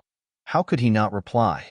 Still, for now, he acted as though he wanted to say something yet didn't dare to. Yimo didn't know who this woman was, but he sure noticed the disgust and hatred in her eyes. He didn't know when he'd offended her, but he didn't care. Although he hadn't been here for long, due to his character, he'd offended quite a lot of people, so he didn't mind. If you didn't have any power, then even if you behaved timidly, you would still get abused. He didn't care whether he'd offended people. He cared whether he could beat them. The woman was obviously making clear that she had problems with Yimo at that moment. Yimo's face also went cold, and he declared plainly, Tian Yuning, Guiqi and Feng Wei were wronged. Report this fact immediately and take down the pursuit order for them. Report the real culprit. I don't believe you still haven't found out what the real cause was by now. Tian Yuning frowned. Who did this guy think he was, a general? He spoke as though he was entitled to be making orders. Seeing Tian Yuning frown and hesitate, Li Qingkai now understood that the reason why Yimo had come today was for Guiqi and Feng Wei. Seeing the two on the verge of fighting, Li Qingkai took a step back and called Li Dong. He desperately needed to ask some questions. Although he was a commander and a few levels above Tian Yuning was a commander of the special forces, and he didn't have the authority to command them. To be exact, Tian Yuning responded directly to Han Zixin, and Han Zixin had a lot of commanders too, so he was in no place to hand out orders to Tian Yuning. Commander Tian, will you be helping the culprit? As Yimo saw this, his face went cold. Helping the culprit? Guiqi and Feng Wei have killed military officers. Just because they have connections, does that mean they get to be acquitted? If that were the case, then everyone who had connections could kill people as they like. What would remain of the law then? The woman's tone had also grown cold. Yimo didn't know when he had offended this person, but she was acting completely against him. He suddenly used his qi to magnify his voice. Qiu Zhifei used intoxication as an excuse to assault Eagle Squad's Captain Lu Lin. Lu Lin resisted, but the warrant officer and a certain colonel who witnessed all of it did not only not help her, They instead helped Xiao Zhifei subjugate Captain Liu. Guoqi and Feng Wei happened to see this, so they tried to protect Lu Lin and in the process accidentally killed 2 officers. Is it because of the Qiu family having some power in Beijing that they can incriminate the innocent Guoqi and Feng Wei? Everyone, tell me, should Guoqi and Feng Wei be incriminated? Yimo explained things in a couple of sentences, with almost everyone in the barracks being able to hear it. The soldiers who didn't know what was going on before immediately understood. Although there were still some people in doubt, everyone knew who Qiu Zhifei was and that this incident had occurred in Lu Lin's room. The truth was clear. It can't be, right? Since a lot of the soldiers knew that this was related to Commander Tian, no one dared to comment, but they were still unhappy with it. They were soldiers. It was their job to protect the people and the country. If even one female military officer couldn't be protected, how would they be capable of protecting others? At this moment, Li Dong had verified the truth and walked up seriously. I have investigated the matter thoroughly, and all that Instructor Yi said holds true. Such scum, even more should have been killed. Who cares about just 2 of them? Commander Li, I order you to immediately exonerate Guoqi and Feng Wei. As Commander Li spoke up, more and more people agreed. Commander Li couldn't lie openly in such a situation. This meant that Guoqi and Feng Wei had really been wrongly accused. Although Tian Yuning knew that Li Qiankai didn't have the authority to command him, when Li Qiankai had already said that much, he couldn't play dead. That would be outright stupid, as he would be offending not only Commander Li, but also the Li family. Nonetheless, he was really unsatisfied having to listen to orders like that. That's what you say? This is nothing but a one-sided story, even though it concerns 2 high-level officers having been killed. You want to acquit them just based on your side of the story? You're taking military law as a joke. Tian Yuning was afraid of Li Qiankai, but that didn't mean that woman was too. Yimo was no longer interested in arguing with this woman, so he said plainly, that's right. If I say it's true, it's true. Song Yangzhu's face was pale with anger. Aren't you very cocky? I, Su Shi, want to see what sort of man it takes to dare act cocky in the military. A cold and bleak voice sounded. Hearing Su Shi arrive was like heavenly music to Tian Yoning's ears. Finally, someone was coming to fight this arrogant young man. Yimo studied the guy. He was in his 40s, had a long face, and short hair. He was a bit dark, but still looked aesthetic. The first time Yimo had heard about Su Shi was when he was at stage 2, back in the forest when he saved Guoqi and Qi Wanqing. That time, they praised Su Shi as the #1 master, saying that he was Earth-level primary stage. People who killed my men still want to be acquitted and act so cocky? I've seen enough. Su Shi's voice was still cold. He wouldn't let him live that easily just because he'd offended martial sister Song, not to mention he had even killed his men. His martial sister never spoke much, yet she said so much today. One could see how angry she was. Mr. Su, Instructor Yi is my friend, and in this case, Guoqi and Feng Wei are innocent. Li Qiankai only spoke half a sentence and was interrupted by Su Shi. Su Shi looked coldly at Li Qiankai and said, Commander Li, only the strong are right and just. If you don't want to get the Li family involved in this, don't say a word more. Mark my words, even if the Heavenly Emperor were to come, he wouldn't be able to stop me from getting revenge for killing my men.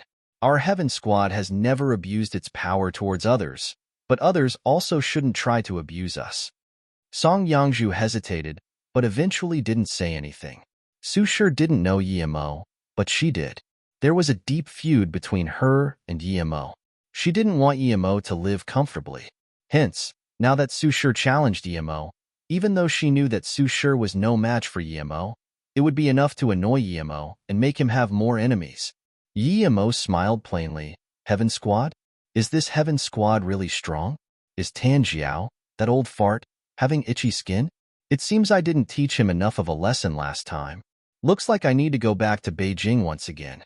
Oh, by the way, Yimo, am abusing your Heaven Squad. What will you do about it? Su Shi raised his eyebrow and felt rage.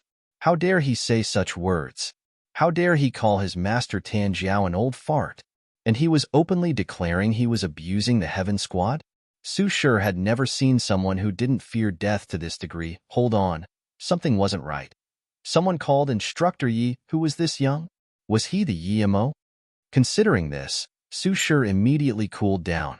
Hadn't he just called himself Yi-mo? He remembered what his master once said, Su Shi, with your power, you might not be able to actually dominate everyone, but there is no one who can do much about you. Just remember this. You must not offend Yi-mo of the Yi family. If you offend him, even I won't be able to save you.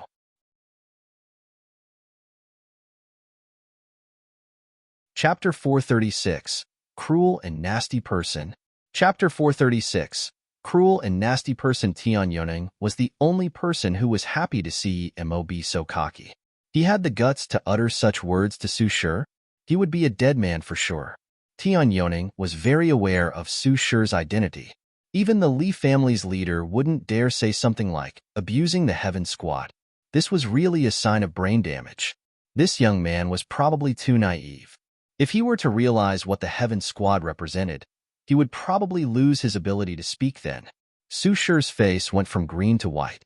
He had heard people say that even his master was no match for this young man, but he really couldn't believe it.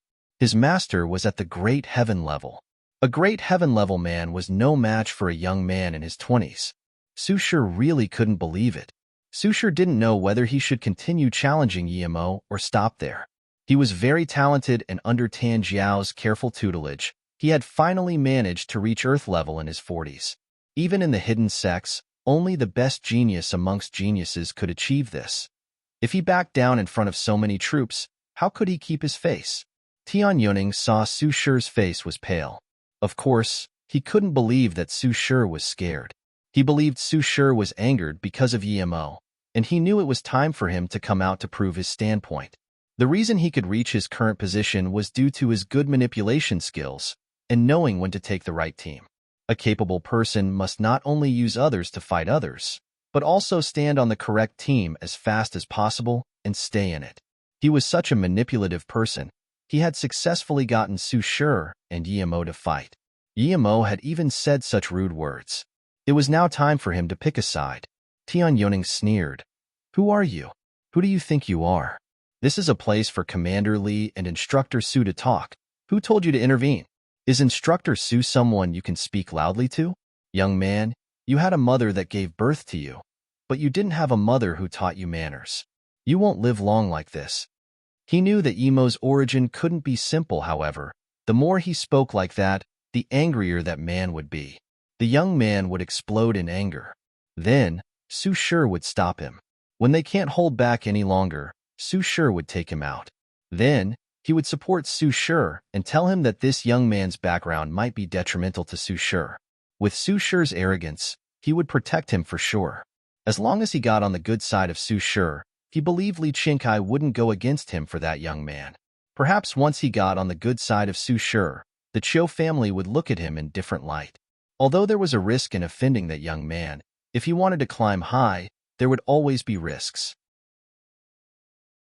Slap, slap, 2 slaps hit Tianyuning's face, and before he could react, a kick landed on his chest. Tianyuning was pushed back more than 10 meters before landing.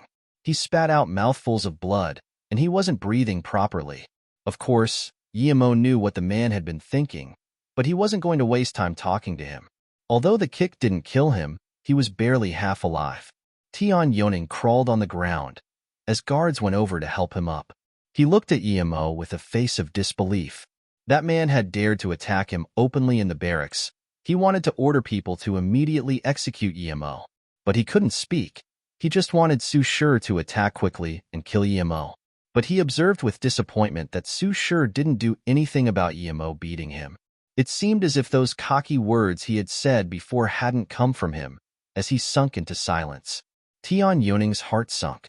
He felt that this time his plan wasn't going too well. The soldiers saw Yi-mo attack and wanted to go up, but Instructor Su and Commander Li were still there talking to Yi-mo. Chen Hongzhe, contact General Han and tell him what happened over here, including Guo Qi and Feng Wei's incident, Yi-mo said. Huh. Yes, Instructor Yi. Chen Hongzhe was dazed but immediately nodded. No matter how powerful Yi-mo was, he couldn't just attack a high-ranking officer in the barracks like that, but he did. Chen Hongzhe sighed. Tianyuning thought he had been smart, but he was instead harmed by it. He was sure Yemo would be completely fine, while Tianyuning would definitely get in big trouble. Yemo, even if you're the head instructor of the Flying Special Forces, don't you think you're abusing your power a little? Su Shi finally said something. Tianyuning heard this and his heart sunk completely. He had been kicked in such a way, and had been helping Su Shi, but Su Shi chose not to attack, but say something that didn't even matter. He knew he chose the wrong side this time. His mind wasn't completely clear. If he had realized that General Han was Han Zixin, perhaps he would have been even more hopeless. Yemo scanned Su Shi and didn't reply. He said to Li Qiankai, "Commander Li, please help deal with Qiu Zhifei." Of course, it's dishonorable that such a disgrace happened in the military. Li Qiankai wasn't afraid of Yemo asking for help. He was afraid of Yemo not asking him for help. Su Shi's face turned red but still didn't look for trouble with Yemo. He admired his master greatly. Even his master had said not to mess with Yemo. How could he? If Yemo hadn't attacked Tianyuning, perhaps he would still try. But from what Yemo had done, he could see clearly there was no mercy. If Yemo was really as strong as his master said, then, if he did fight him, it wouldn't end well. Despite him not believing that Yemo was that strong, he still wanted to try. But his master wouldn't have lied to him. If Yemo was merciless, his life would be over. Su Shi eventually held back his anger and didn't attack, despite Yemo saying such things. Song Yangzhu shook her head in disappointment. Su Shi was too timid, but she couldn't attack herself either. She knew her power was nothing against Yemo. Yemo also commended Su Shi for resisting. These sort of people were the most dangerous. An easily angered person was no big threat, no matter how strong he was. If they had been in the cultivation realm, someone like Su Shi was the most dangerous. These sort of person looked like gentlemen, but were very bleak. They could also tolerate all sorts of scorn and mockery, but once they seized an opportunity, they would think of the cruelest way of ending their enemies. If Su Shi had attacked, then even if Yemo hadn't killed him, he would have disabled him.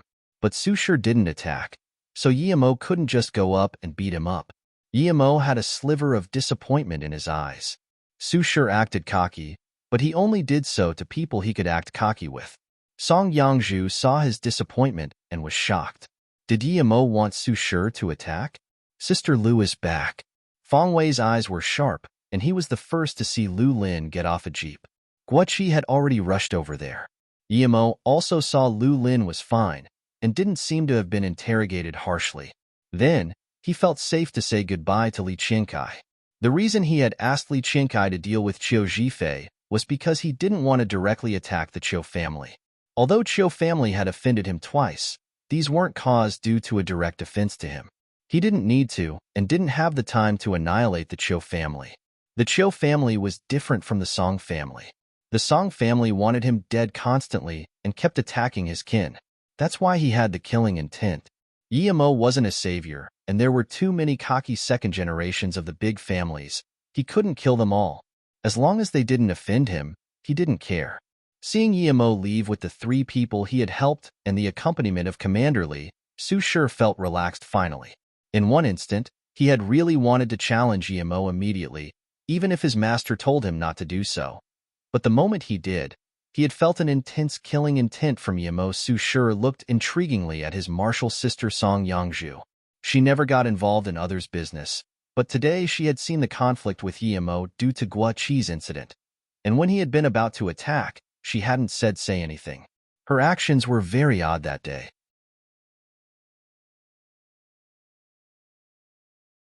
Chapter 437. Ambushed.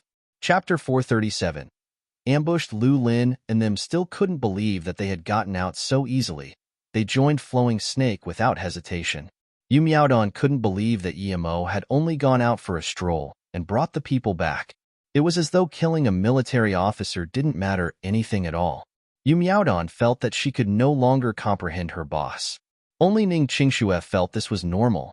She believed in Yemo. Yemo could even cultivate spirit qi. What else could stop him? Yemo realized that Yu Miaodong's face didn't look too good and immediately asked, "What happened?" Ning Qingxue walked up and said, "Our beauty pills have been reported to have negative effects and 4 cases have been reported in the country. It's still increasing." Side effects? Yemo frowned. He didn't really believe his pill had any negative effects.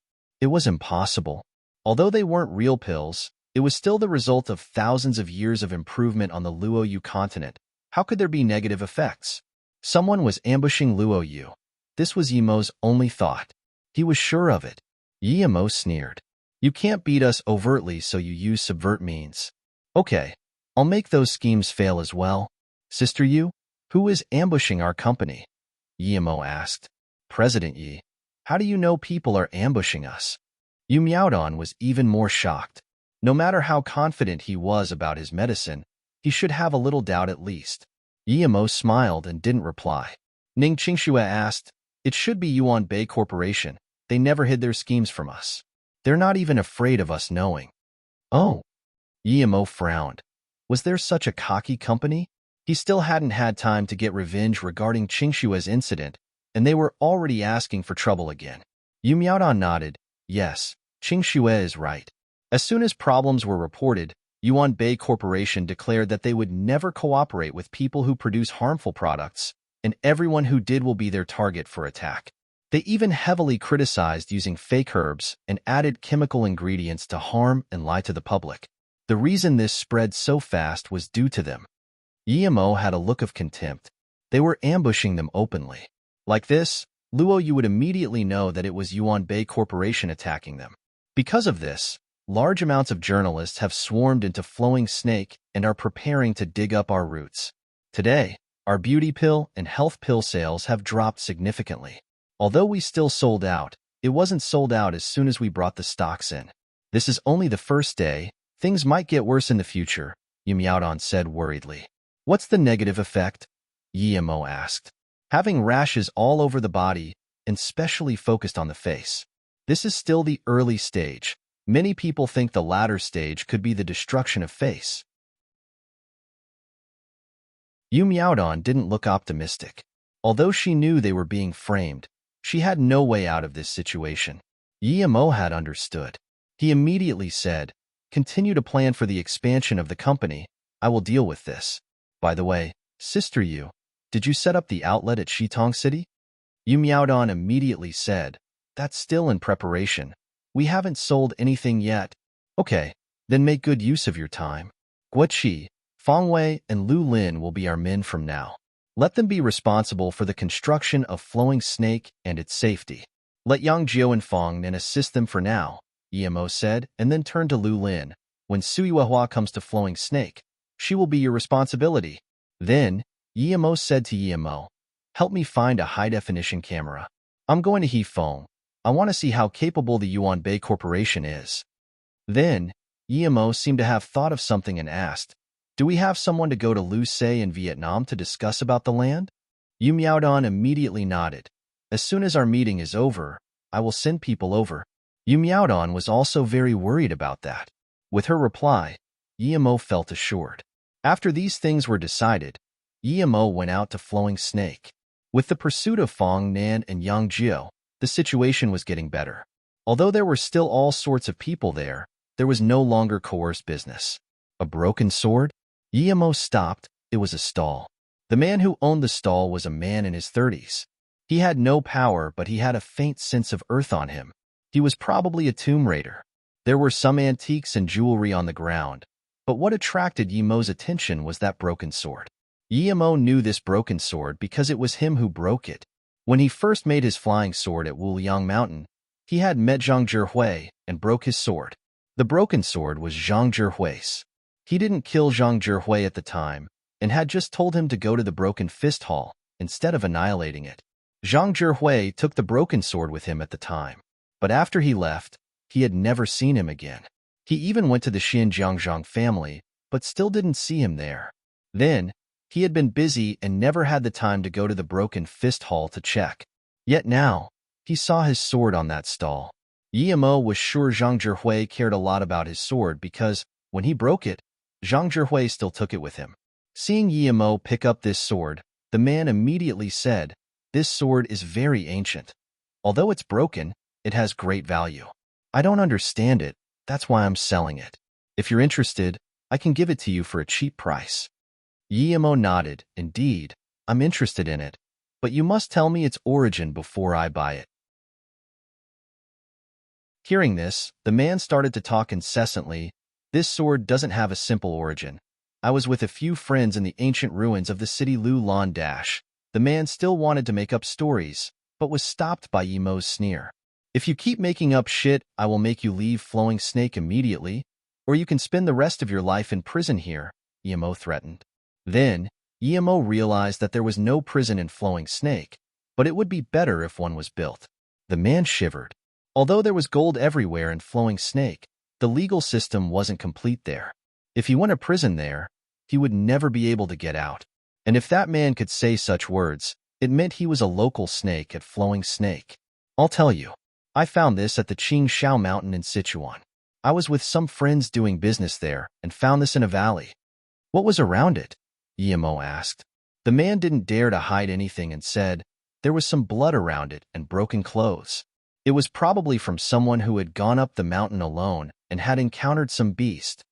Yemo heard this and knew that Zhang Zhihui was unlikely to be alive.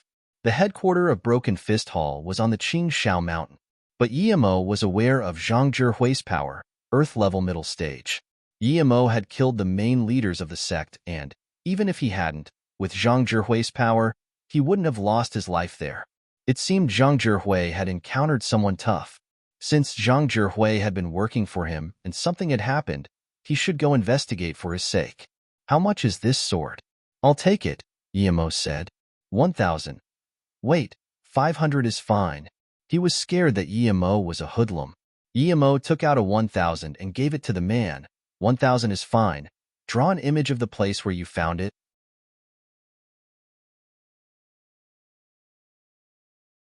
Chapter 438. Fully Seated. Chapter 438. Fully seated. Yemo took the camera. Although he really wanted to finally spend one night with Ning Qingxue, Ning Qingxue also understood that it would be better to solve the problem early on.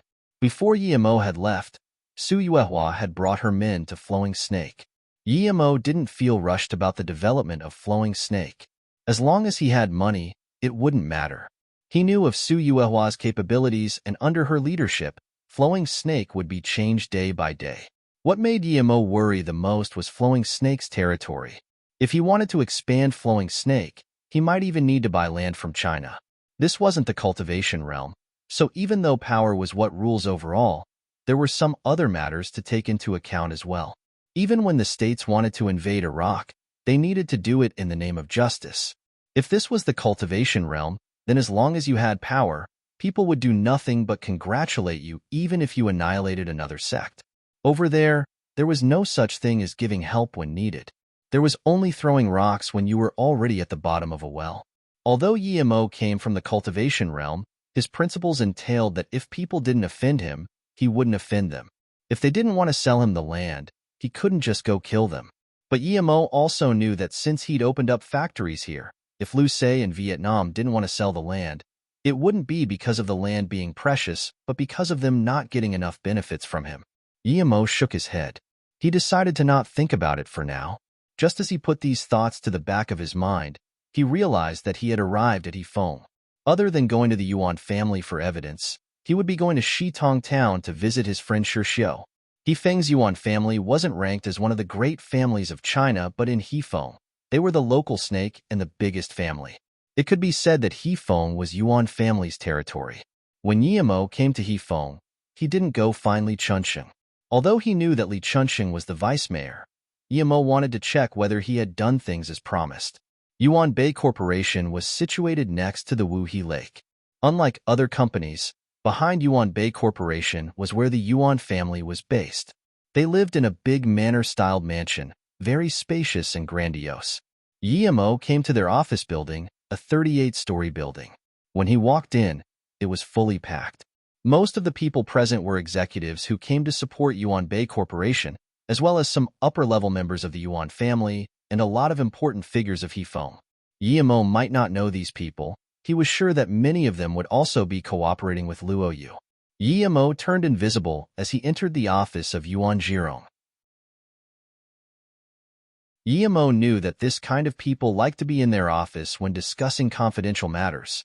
Guillermo marked that office with his spirit sense, and then went into the meeting rooms to leave spirit sense markers before leaving the mansion. He knew this would be Yuan Zhirong's most glorious moment. No matter how contemptuous he was towards Luoyu Corporation, he wouldn't spill his plans here. President Yuan, if China didn't have the supporting pillar of Yuan Bei Corporation, then this Luoyu incident would have lost face for all of China. A fat man raised his glass of wine and said to Yuan Zhirong. Yuan Zhirong laughed. Haha, let's not discuss other companies today. The reason why Yuan Bei Corporation could have what it has today is due to credibility. These nefarious scandals were bound to be found out eventually. Unfortunately, it's the citizens, the people who suffer.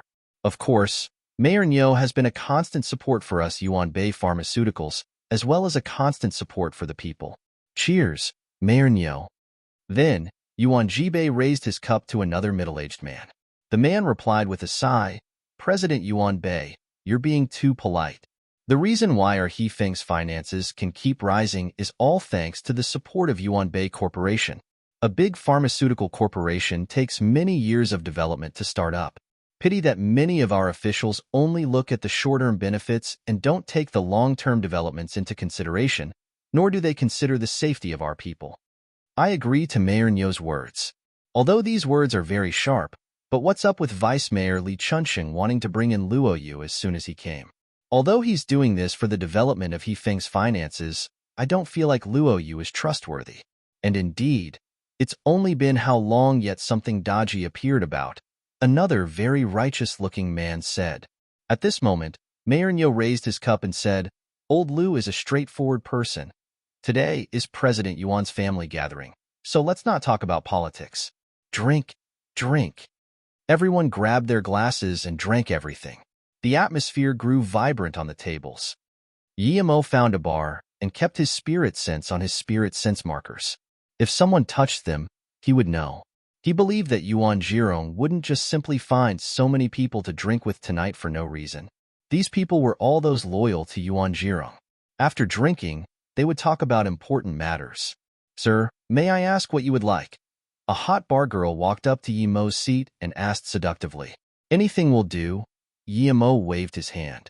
Huh. The girl was dazed. Anything?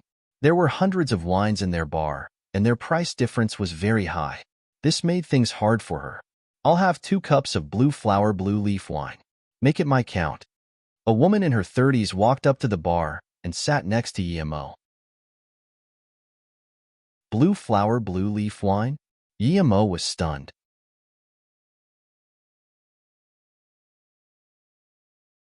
Hearing the woman's words, the bar girl immediately nodded and left.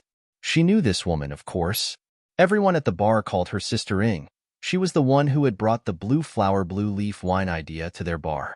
She had brought the main ingredients for the wine, but not many people knew about it, so there weren't many sales. For the sales to get better, she stayed at the bar to sell the blue flower blue leaf wine. Hearing the woman's words, the bar girl immediately nodded and left. She knew this woman, of course. Everyone at the bar called her Sister Ing. She was the one who had brought the blue flower blue leaf wine idea to their bar.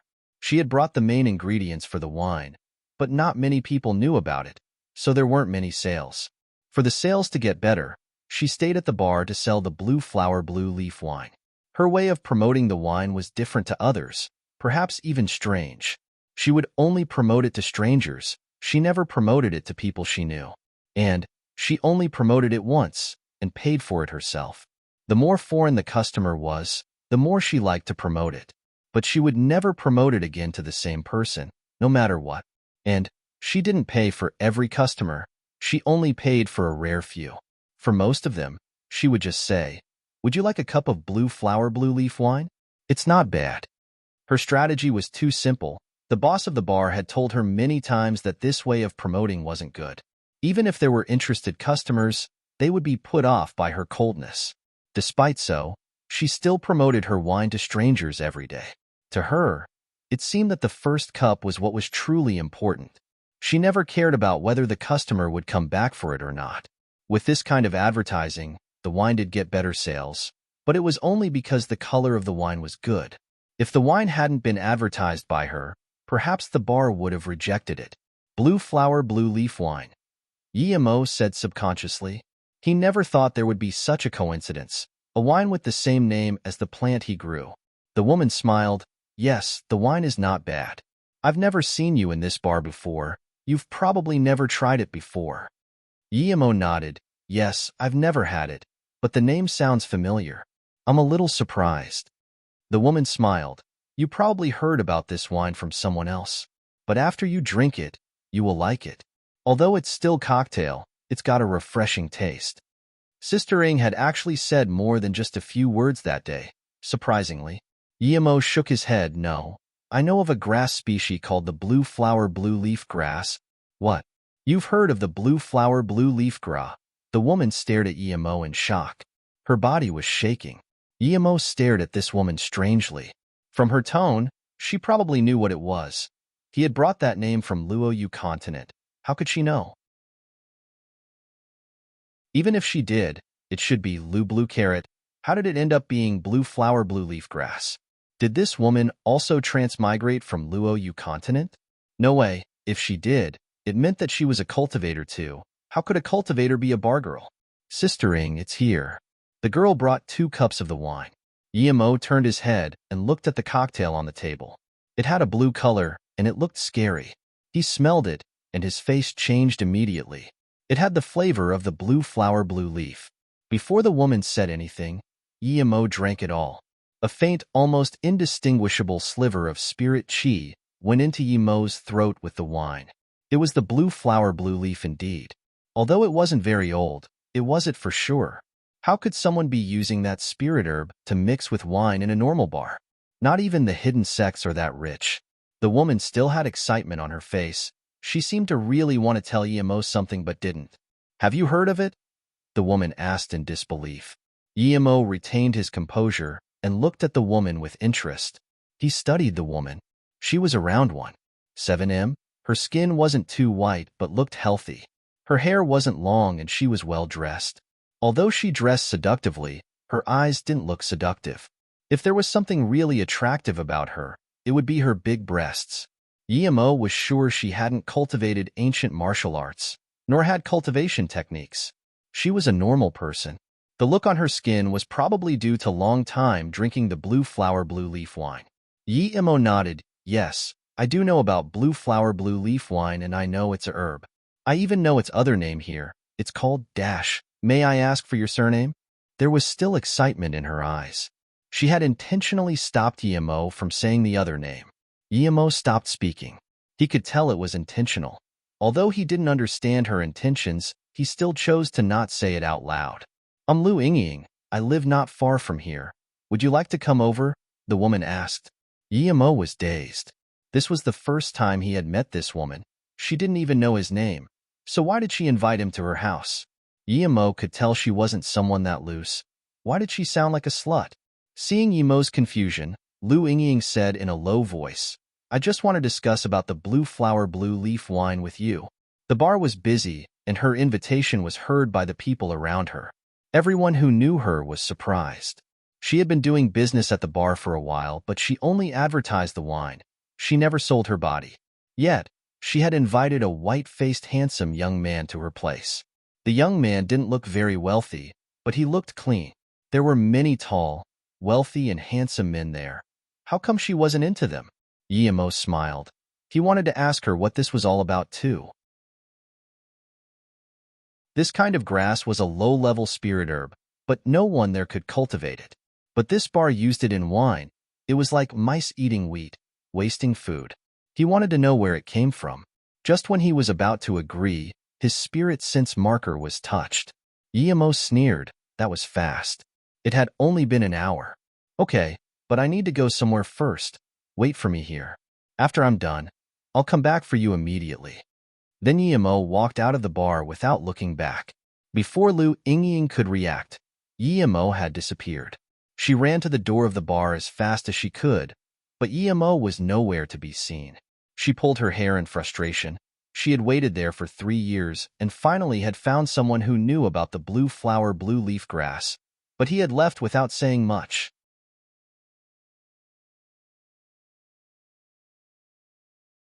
Chapter 440, Underground Research Base. Chapter 440. Underground research base. No. I must wait for him to come back. Thinking like this, Lu Yingying sat down. When Yimo got to the Yuan family mansion, there were 5 people in Yuan Jirong's room. There were 3 men on the left side, one of which was in his 50s and had a scar on his forehead. His nose was flat, yet he had a certain temperament to him. Yimo believed this to be Yuan Jirong. There was a person beside Yuan Jirong who was already in his 40s, but still looked very ferocious. There were 2 men on the right. One was the righteous-looking man that had been at the feast.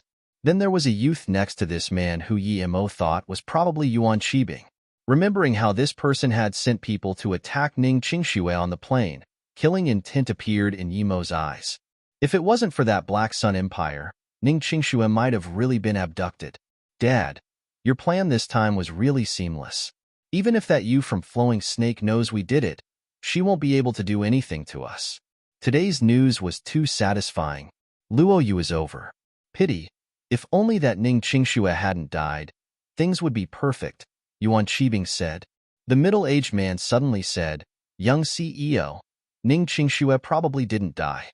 I received news that this morning, an extremely pretty woman appeared in Flowing Snake. Based on the description, this person might really be Ning Qingxue. What? Yuan Qibing stood up suddenly with a face full of excitement. He only had the image of Ning Qingxue in his mind. Everything else didn't matter. A moment later, Yuan Qibing asked desperately, Uncle Ping, do you have her picture? Show me quick. The man replied, No picture. Someone just happened to see her from a great distance and didn't have time to take a picture before the woman went inside. She never came back out. But apparently that woman's husband also appeared in Flowing Snake, and he seems to be a higher-up of Luo Yu. Yuan Qibing was a bit dazed before clenching his teeth. No wonder Fei Yu was able to be chosen. I have to let that man watch on as I torture his woman. Yuan Qibing quickly stopped, though, as he saw his father sitting in front of him and felt that he'd let loose too much. Yuan Jirong scanned Yuan Qibing and said, Put this thing aside. Women are just an extra compared to your career. If you can't even control this, how can I feel assured handing over Yuan Bei Corporation to you? If that woman was indeed Ning Qingxue, we must not touch her. The entire plane went missing, yet she is the only one that's fine. There must be a lot of people looking for her. Not to mention, Luo Yu is far from over yet. Yes, father, I know. Yuan Qibing returned to being calm and acknowledged guiltily. Yuan Jirong ignored Yuan Qibing's reaction and said to the middle-aged man, Wei Ping, I know you just came back, but please report Flowing Snake's reaction nonetheless. By the way, when you did you do it cleanly? Yes, President, the man answered and spoke immediately. This time, I targeted 10 customers who bought the beauty pill and the health pill, with 6 of them having bought the beauty pill. After they ate one pill, I inserted some blood-melting serum into the other pills. No one will find out about it. Yuan Jirong nodded. Although it's a little less than what we wanted, our goal has been reached. However, the middle-aged man said, Yes, although I targeted 10, 6 of them died after eating it. Only 4 lived, but their faces have been partially destroyed. Go to the compound and watch over the creation of the blood-melting serum. We need to make it more accurate. Also, the WQ033 virus must be urgently produced. We can release it when Luo Yu collapses. Yes, President, the righteous-looking man intervened. Big brother. Li Chunxing seems to have a great background, and he's no simple man himself. Those last couple of times, the Senate wasn't able to do anything to him. I fear that once he consolidates his footing, no one will be a match for him. Now that he's responsible for the health department, I think we can start with the virus and give him a heavy blow. Even if we can't do anything to him, as long as we kick him out of Yifeng, we win. Yimo nodded. So this guy is Yuan Jirong's brother? No wonder he could come to this meeting. Yuan Jirong hummed for a moment and said, That can surely be done. Once this virus spreads, it will cause horror. I believe no one can withstand the responsibilities of it. Since Li Chunxing is managing this sector, start from Yifeng. Though I believe we can choose Shitong Town as the starting point. When Li Chunxing isn't able to keep his head above water anymore, you can attack him from the Senate, and we will find a suitable time to provide the cure and help you build up power. Yimo's eyes went cold. He didn't expect this Yuan Zhirong to be this heartless and mad, actually using a virus to attack his political enemies. Yimo wanted to kill them. But even if he did, it would be of no benefit to Luo Yu, and the people outside would suspect them. Since he was going to attack, he would be completely destroying the Yuan family. Since we're going to attack, we need to kill them in one blow. Wei Ping, watch Luo Yu closely. I believe that tomorrow morning, they will have someone give a talk. Before it's safe and clear, don't make any moves. Recently, Luo Yu seems to have been much more strict. You need to remind our men to be careful, Yuan Zhirong said. I know, President. Wei Ping nodded seriously. Big brother, when I go back, I will have the city government make a notice prohibiting the purchase of any of Luo Yu's products. Then, I will ask Mayor Nyo to hold a press conference. Okay, this will be the end of today's meeting. We'll discuss our next move after seeing how Luo Yu reacts. Chang Hui, you're He Feng's vice mayor. No one knows that you're from the Yuan family so far, so don't come here unless there are special circumstances. Yuan Zhirong nodded and reminded. Seeing them leave, Yimo sneered and packed away his camera. Other than that Wei Ping who was near the yellow level, all of them were ordinary people. Yimo had decided to go to their factory to take a look first, but before he did, he took out a needle and shot it into Yuan Qibing's forehead. Yuan Qibing stumbled and was held up by Wei Ping who asked, What happened to you? Yuan Qibing shook his head. Nothing. I'm just feeling a little dizzy. It's fine now. Yuan Zhirong reproached. You're this young, and you're feeling dizzy. Binger, I hold you in high regards, but I want you to start putting your focus on the company and not on women. Yimo didn't want to listen anymore. He searched with his spirit sense and soon found a production factory outside the manor. The entrance was in a well. Yimo used his camera to take pics as he jumped down. Although there were many alarms, they might as well have been just for show in front of Yimo. The underground base was very big. Yimo suspected whether the Yuan family had even made it themselves. It was very spacious, with tens of men in blue uniforms checking bottles of serums. Looking at their white pale skin, it was obvious that they hadn't seen any sunlight for a long time. Yimo immediately took out his camera to take pictures.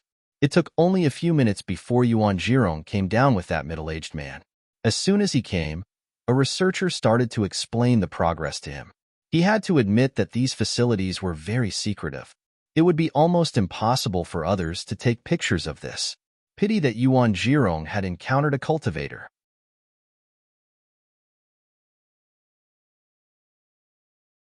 Although Yimo had already come out of the underground room, he had to commend Yuan Zhirong for his cruelty. Not only had he built the base underground, he also had planted 7 or 8 bombs. Although Yimo had already come out of the underground room, he had to commend Yuan Zhirong for his cruelty. Not only had he built the base underground, he also had planted 7 or 8 bombs. This wasn't the first time Yimo had to deal with bombs. Yimo was going to dig them all out and bury them around their mansion. The mansion probably cost around a few $100 million to have it built. He wondered what Yuan Zhirong would feel when he pressed the button, and his own mansion was blown away. Although Yimo also wanted to place a few at their office building, but he thought that would cost the life of a lot of innocent people, so he stopped that thought. Yimo shook his head. He wasn't cruel enough. A cruel person would bury Yuan Zhirong in his building without doubts. 3 hours later, Yimo left the Yuan family's mansion. Luo Sheng was a bartender. He knew Sister Ing. He usually worked from 10 p.m. to 2 a.m. Although Sister Ing was a promoter, she never stayed over 10 p.m. at the bar. But that day it was already morning and she was still there. She didn't try to promote her wine. She just sat nervously at the table as though she was waiting for someone. Io, isn't this Sister Ing? How come you still haven't finished work by now? A casual voice sounded.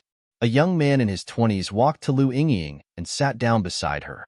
There were 2 other young men with him, but when they saw the young man sit next to Lu Yingying, they sat on a different table. Lu Yingying frowned. She knew that young man. He had kept pestering her for more than once. She never gave him any chance because she finished work at 10 p.m. every day. Let's have 2 cups of blue flower blue leaf wine. On me this time, the young man said. Lu Yingying said coldly, Gu Chong, I don't want to drink with you, move aside. The young man smiled. Sister Ing, I'm helping you do business. Is this how you treat someone who helps your business? Lu Yingying stood up as though she hadn't heard him and tried to sit somewhere else.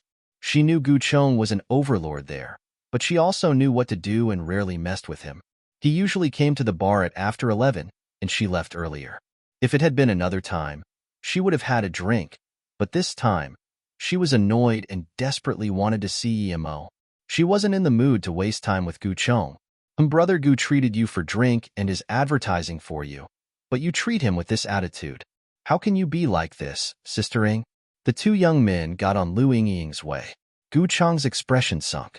Usually, when he saw that woman and messed with her, she never dared to speak up. Had she taken the wrong medicine that day? Lu Yingying had been listed as one of his women ages ago. Although she wasn't some rare beauty, she wasn't ugly. Her main attractive was her chest. It was too enticing. However, Gu Chong rarely came to the bar before 10, so he forgot about that woman most of the time.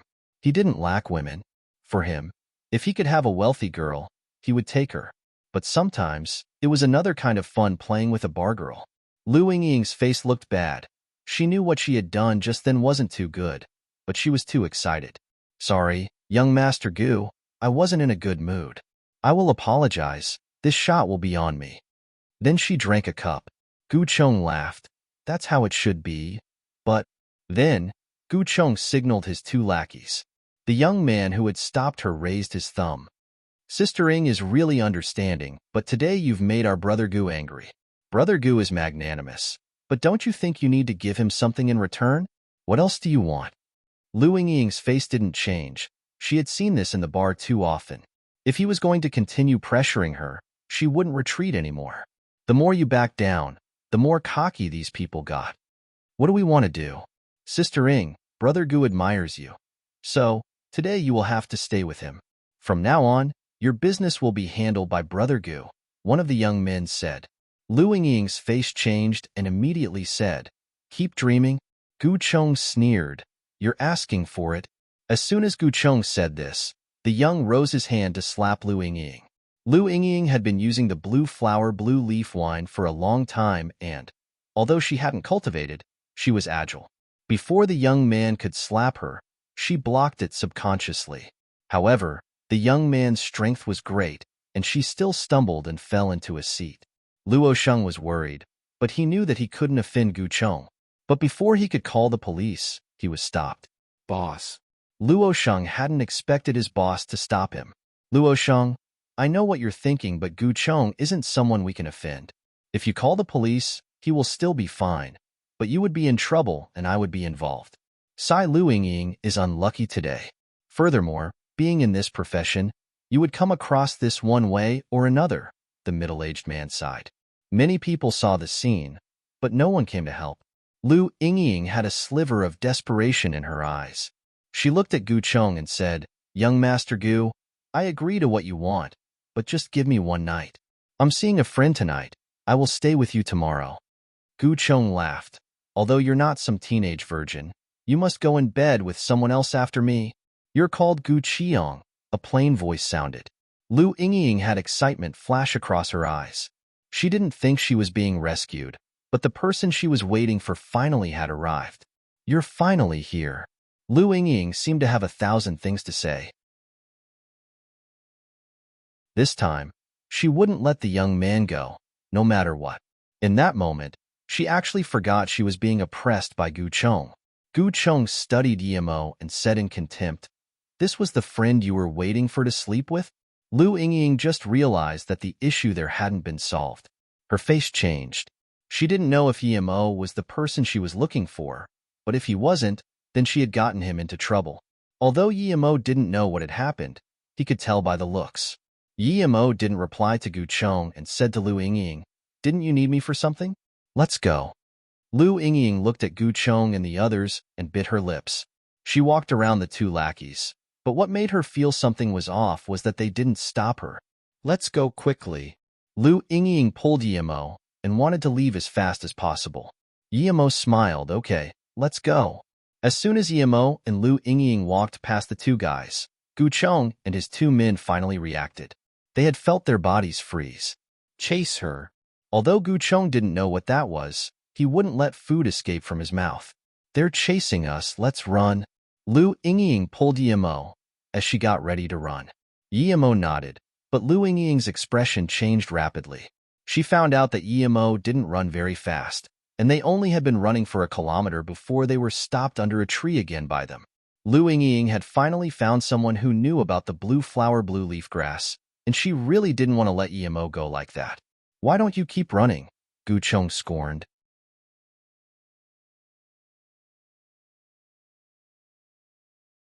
Chapter 442. Very cool indeed. Chapter 442.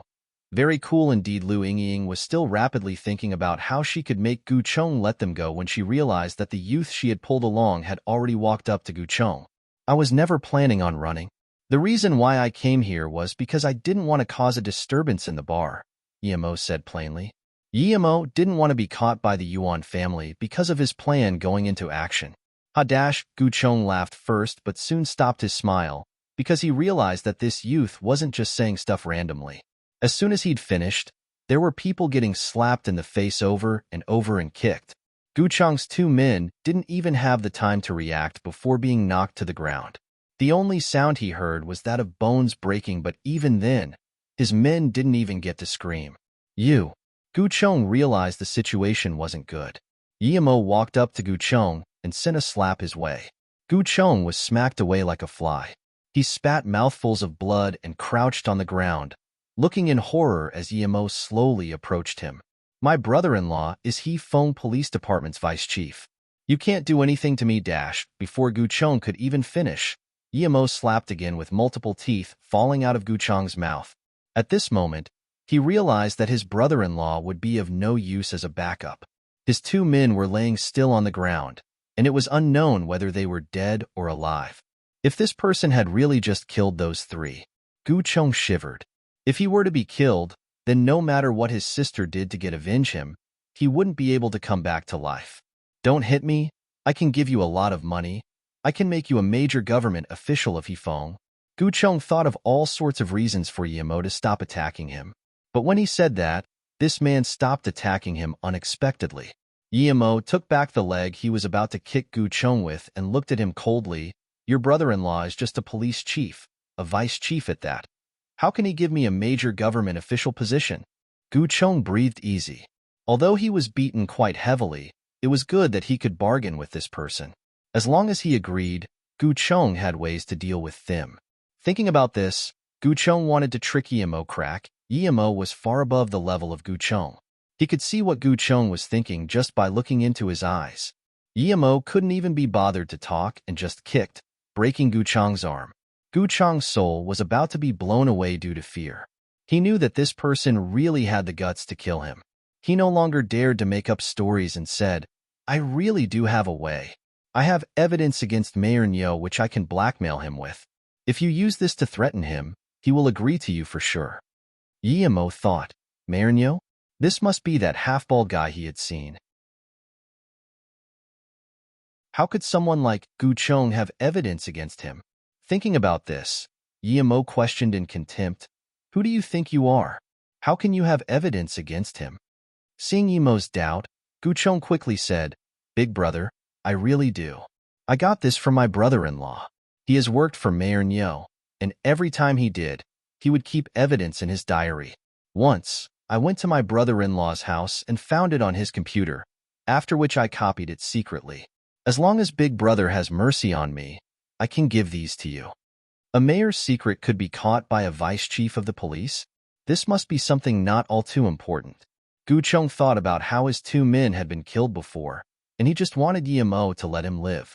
Seeing that Yimo was still doubting him, he immediately continued, "It's because I knew that my brother-in-law has a computer that never connects to the internet. Every time he used the computer, he would turn it off. I figured this computer had to have secrets on it. So while he went to the toilet, I sneaked into his room and copied the files that were on it." Yimo sneered and stood on Gu Chong's broken hand, saying, "Your eyes are dodging mine, which means you're lying. Don't blame me for not giving you a chance. You can be on your way now." Having declared that, Yimo was going to kick Gu Chong. Gu Chong saw with his own eyes how Yimo killed his 2 men with a kick. How could he let Yimo kick him? He quickly called out, "Big brother, I'll tell you. My sister told me to do it.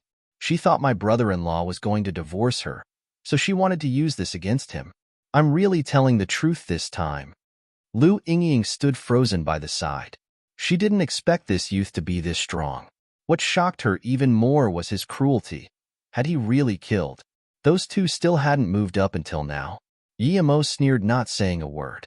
Suddenly, a dagger appeared in his hand, reflecting the moonlight from under the tree, giving the dagger a frosty glow. Gu Chong forgot that Yimo didn't need a weapon to kill him. He thought Yimo was going to kill him and screamed, "Big brother, I still haven't given the evidence to you. So don't kill me." That evidence is about Mayor Nyo. It has his records of being bribed and political misconducts. Seeing that Yimo didn't move, Gu Chong quickly continued, "A year ago, the water storage of Shitong town was broken by the water due to trashy construction which flooded many villages. That was all because of him." Yimo immediately remembered Shirshio telling him how he'd saved some people in a flood. Was that then? Keep talking. Yimo held some interest, since it involved Shirshio. Seeing Yimo finally have some interest, Gu Chong quickly said, "The mayor of Shitong town had great dreams. When he first came, he wanted to make Shitong into a touristic area. He used his connections to get 60 million worth of funds to build a metal-like dam for water storage and move the villagers from downstream away. Because this fund had to go through the city, Mayor Nyo took 50 million from the sum and only gave a few million. He even sent a few people to monitor the progress, and at that time, Su Hong happened to be hospitalized due to an illness. Thus, this dam building was supervised by another mayor and the people Mayor Nyo had sent." Noticing how Yimo was listening intently, Gu Chong further explained with increased vigor, "Mayor Nyo used the money for a holiday in the U.S. He even brought a gambling master along, but he lost all the money in Las Vegas." Yimo finally understood. Mayor Nyo wanted to earn from that money yet lost everything. A dam built with a few million. No wonder it was a garbage construction. Because there were no more funds to build the dam, it could only be finished in a rush. When Su Hong came out of the hospital, there was a thunderstorm before he could check the construction. The rain with the blood blew the dam apart, and Mayor Nyo blamed all of that on Su Hong and the assistant he had sent. They later committed suicide. Gu Chong said this and looked at Yimo carefully. He didn't know if this would be enough to save his life. Yimo sneered. Committed suicide? Su Hong knew he had been set up. He would never commit suicide. The timing of Su Hong going into the hospital was too coincidental. Nyo Manjing managed to cover all this up? He was quite capable.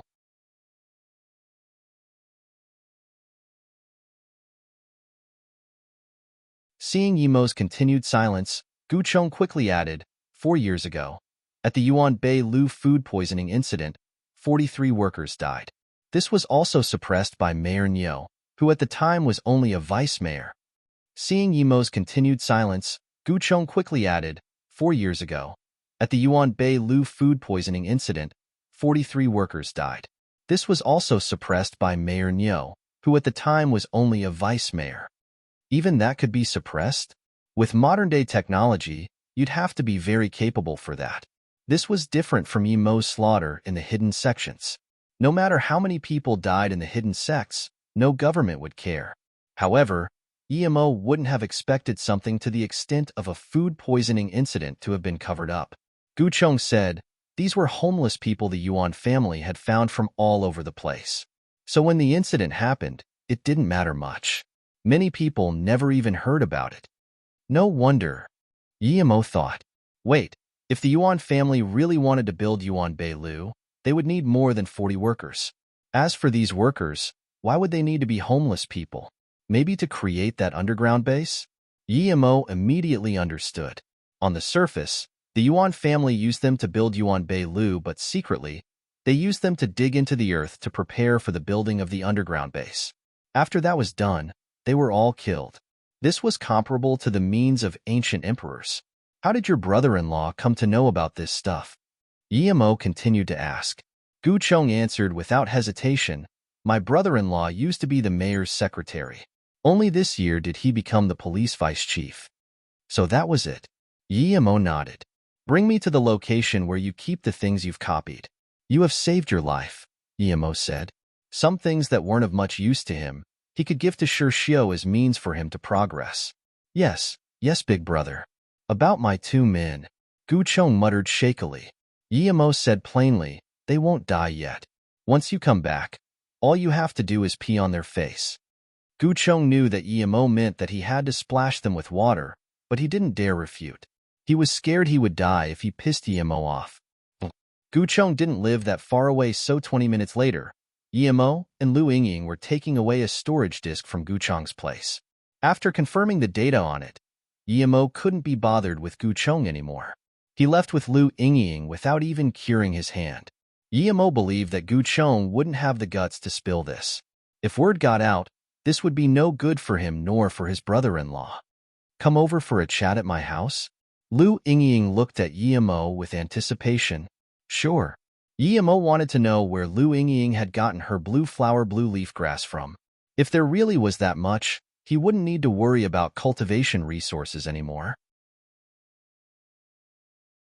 He would be able to entree the chi-gathering tertiary stage without a problem. Lu Yingying's place was not too far from the bar. She rented a 1-bedroom house. It was an old building, so when Guillermo arrived, there was only a sleeping old man acting as the guard, and no one could be seen inside the entire building block. Even the road lights were a dim yellow. Lu Yingying lived on the 3rd floor. When Guillermo entered the room after her, he found the lighting was very bad there. Luckily, they were on the 3rd floor. If it had been the 1st or 2nd floor, there would have probably been a musty smell too. Guillermo sat down in the living room as Lu Yingying poured him a drink. Guillermo could tell the drink contained blue flower blue leaf grass, but it was a pity that it had no use for Guillermo as the herb didn't even have a single flower. Although Guillermo was disappointed, he didn't speak up.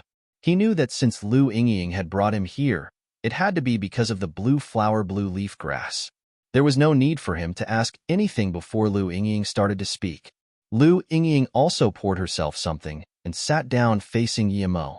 Then, she asked shakily, so, since you know it's a herb, then are you a cultivator? Guillermo thought for a moment. The term cultivator was a very ambiguous word. Doing ancient martial arts was cultivation, truth, spirit chi. Cultivation was also cultivation. Since she had asked the question in this way, it meant that she didn't understand cultivation. Guillermo didn't explain the difference and nodded. Yes, I am. Lu Yingying heard this reply and almost tipped over her drink. She suddenly stood up and knelt down in front of Guillermo. Just as Guillermo was feeling strange, Lu Yingying begged with a crying voice, "Please help me, Qianbei." Guillermo frowned and said coldly, "If there is anything you want to ask, sit down and speak. I have something to ask you too, but if you keep kneeling down, then sorry, but I'll be leaving." Lu Yingying quickly got up and sat back in her seat. She wiped her eyes and said, "My family comes from a small, far-off village in Jing City, but my parents were never there. I used to live with my younger brother and my grandfather. My grandfather managed to become a doctor of Chinese medicine because he had been taught by a master and obtained some recipes and a method for cultivating herbs." A herb cultivation method? Guillermo immediately thought of the blue flower blue leaf grass, but that needed a certain amount of spirit chi to be able to survive. Even in the wild, it had to grow in places containing spirit chi. Although he could tell Lu Yingying's herb didn't even have a single flower, if she had grown it herself, that would be astonishing enough. Lu Yingying continued, "This recipe is the heart protection serum, and it requires tins of different herbs, being very complicated to make. Blue flower blue leaf grass is one of the main ingredients." For years ago, a man in his 50s and a man in his 40s came to my grandpa to buy the serum. My grandpa rejected them, but what we didn't expect was that they would be so heartless. They killed my grandpa, killed my brother, and took our ancestral recipe. Guillermo sighed. Lu Yingying was quite pitiful.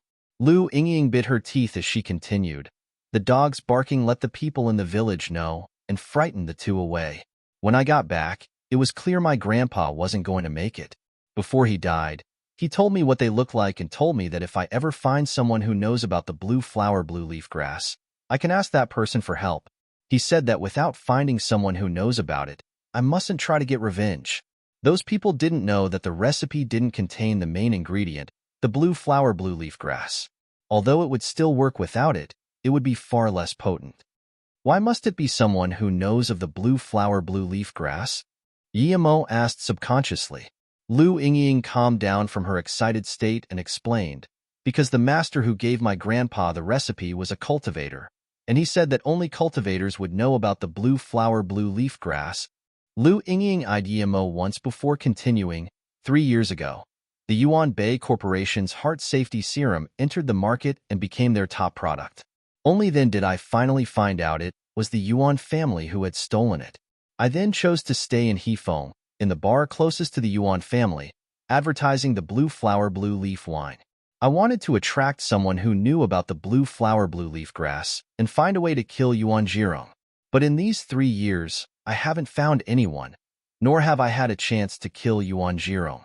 In my moment of desperation, I met you.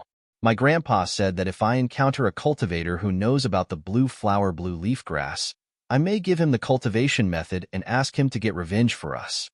After saying this, Lu Yingying walked to a cabin and opened it, taking out a disc-shaped thing from it. This is what cultivates the blue flower blue leaf grass. You only need to plant the seed in an environment with fresh air and put the disc next to the seed. After that, the herb can live.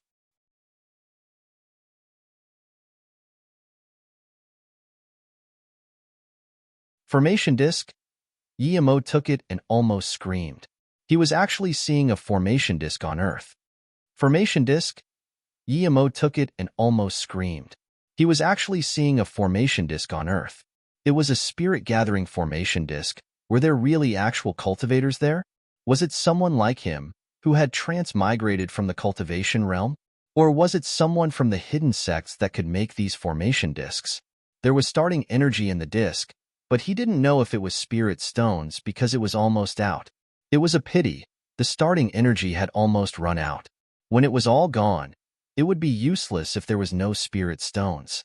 It was simple to make a formation disc like that one, but the main thing was the driving energy, whether it was essential chi or spirit stones. This was very important to Yimo comparatively. This formation disc was worth nothing, because Yimo could make it himself if he had the materials. Moreover, he didn't need a formation disc to make formations. It seemed that the cultivators there were as simple as he had thought. Lu Yingying looked worriedly as she saw Yimo get lost in his thoughts, staring at the disc. She didn't know if Yimo would attack her because of it. Seeing Lu Yingying's worried expression, Yimo smiled faintly. This disc has no use for me. You can keep it. Lu Yingying's expression changed. Her heart sank. Her grandpa's words hadn't gotten true. Although she had waited at Hefeng for these years and had finally found someone who knew about the blue flower blue leaf grass, he wasn't interested in her price. Seeing her disappointed look, Yimo smiled and said, "Don't worry about your revenge. I came to Hefeng this time also to get revenge from the Yuan family. I won't hide it from you. I'm the person responsible for Luoyu and Flowing Snake. The beauty pill incident is due to the Yuan family. Do you think I will let them live? So, in at most a week, you will see them disappear from Hefeng. Are you the president of Luoyu? Oh my god. The beauty pill and healthy pill are absurd, and you were the one who made them? When I saw that report on the negative effects, I knew it was someone trying to harm Luoyu. It was so indeed." Lu Yingying stood up in joy. She was joyful because had Yimo promised her to annihilate the Yuan family, but she was also joyful for meeting the creator of Luoyu. He was a legendary figure. So, you don't need to worry.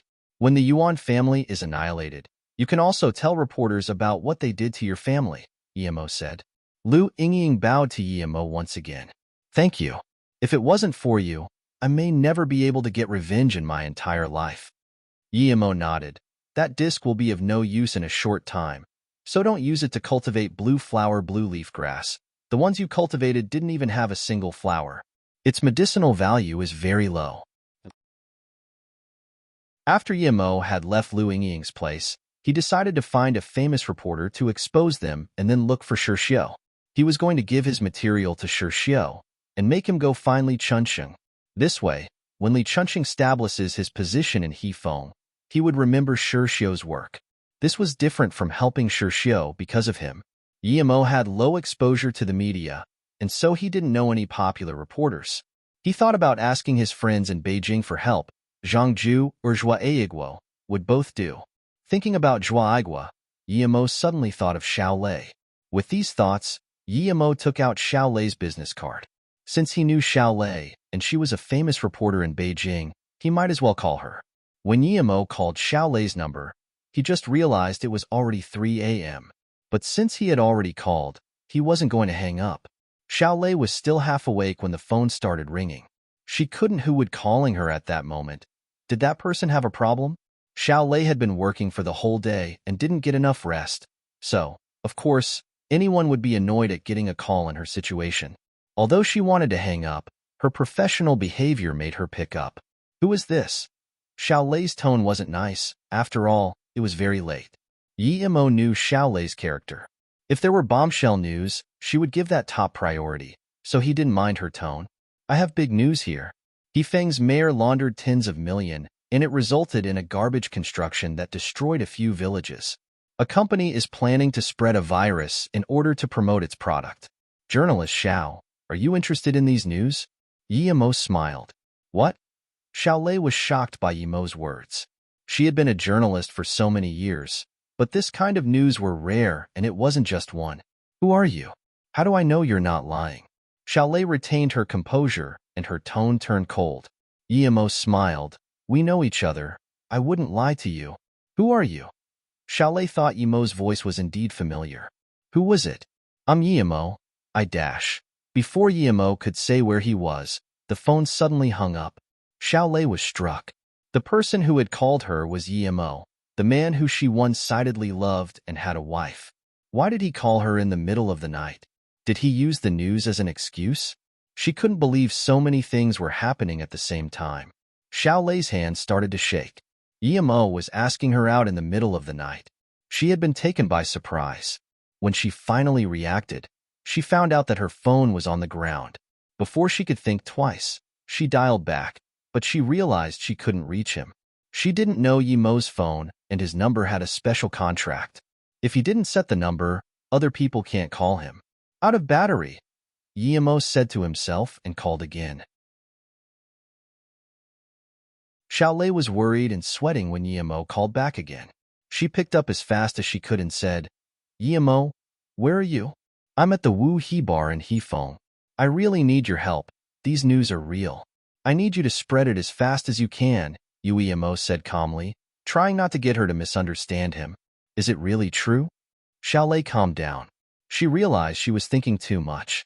Yimo seemed to love Ning Qingxue a lot. How could he be asking her out on a date in the middle of the night? Even if he did, he didn't need to be like that. Xiao Lei patted her head and calmed down.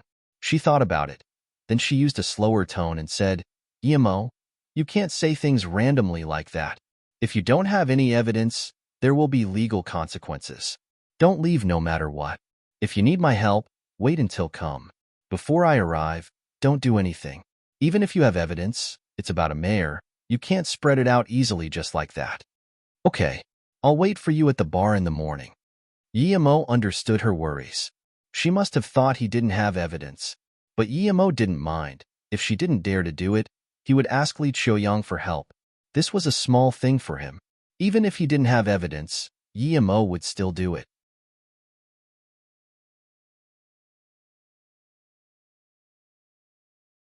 By the time Yimo arrived at Shitong town, it was already daytime. Yimo didn't know where Shirshio lived, so he called him, and as soon as he did, the phone was picked up. Shirshio didn't sound sleepy at all. Yimo could tell that Shirshio hadn't slept that night. By the time Yimo arrived at Shitong town, it was already daytime. Yimo didn't know where Shirshio lived, so he called him, and as soon as he did, the phone was picked up. Shirshio didn't sound sleepy at all. Yimo could tell that Shirshio hadn't slept that night. He didn't know what had happened, but for now, Yimo just got to the temporary residence Shirshio lived in. When Yimo got there, Shirshio and Song Xiaotan were already waiting at the door. Shirshio, why are you living in a place like this? This Wu Zhe sure has got some balls. Yimo might not be in politics, but he definitely wouldn't let Shirshio live in such a tattered place. Shirshio's eyes were red, and the bags under his eyes were completely black. One could tell he hadn't had a good sleep for a long time. Although he was curious why Yemo had visited him at this time, he didn't ask. He could tell from Yemo's expression that he was very angry though, so he quickly said, "This has nothing to do with Mayor Wu or Brother Zhou Ping. They are also very troubled right now." Yemo came to understand that there might be some other reason. Wu Zhe probably wouldn't have dared do this. After Yemo went inside and sat down, Shirshio started explaining. Back when Shirshio arrived, he wasn't admitted into the Senate due to his lacking experience. This way, he couldn't help Wu Zhe in the Senate while the secretary of Mayor Hongzhou was a rather domineering person. Before Wu Zhe's arrival, he already had a firm grip on all power. So when Wu Zhe appeared, he only had Zhou Ping to help him, hence they were on the downside. If Luo Yu hadn't encountered any problems, Wu Zhe still might have had some power, but it had been reported that the beauty pill had negative effects. Since Luo Yu was brought in by Wu Zhe and Shirshio, that only served to make their situation even worse. Despite Wu Zhe being a man of the Li family, he would turn valueless if he needed the Li family to help him with this. With Wu Zhe being alone, the situation was getting worse and worse. Li Chunxing wasn't able to help Wu Zhe either as he was in trouble himself. "My job is pretty much a hollow shell now. Everything is controlled by Hong Chao's men, and Mayor Niu is Hong Chao's supporter. Shout An and I discussed for the whole night last night because she was trying to persuade me to give up the position, but I remain unsatisfied. You helped me get this position, and I don't want to give up before even having begun," Shirshio said helplessly. Yemo nodded. No wonder Shitong's dam incident could be suppressed. Even the secretary was Mayor Niu's guy. Yemo patted Shirshio's shoulder and said, "Don't worry, I can solve this for you. You know about the dam incident, right? The one that enabled you to rise to your current position." Shirshio immediately nodded. "Of course I know, everyone does."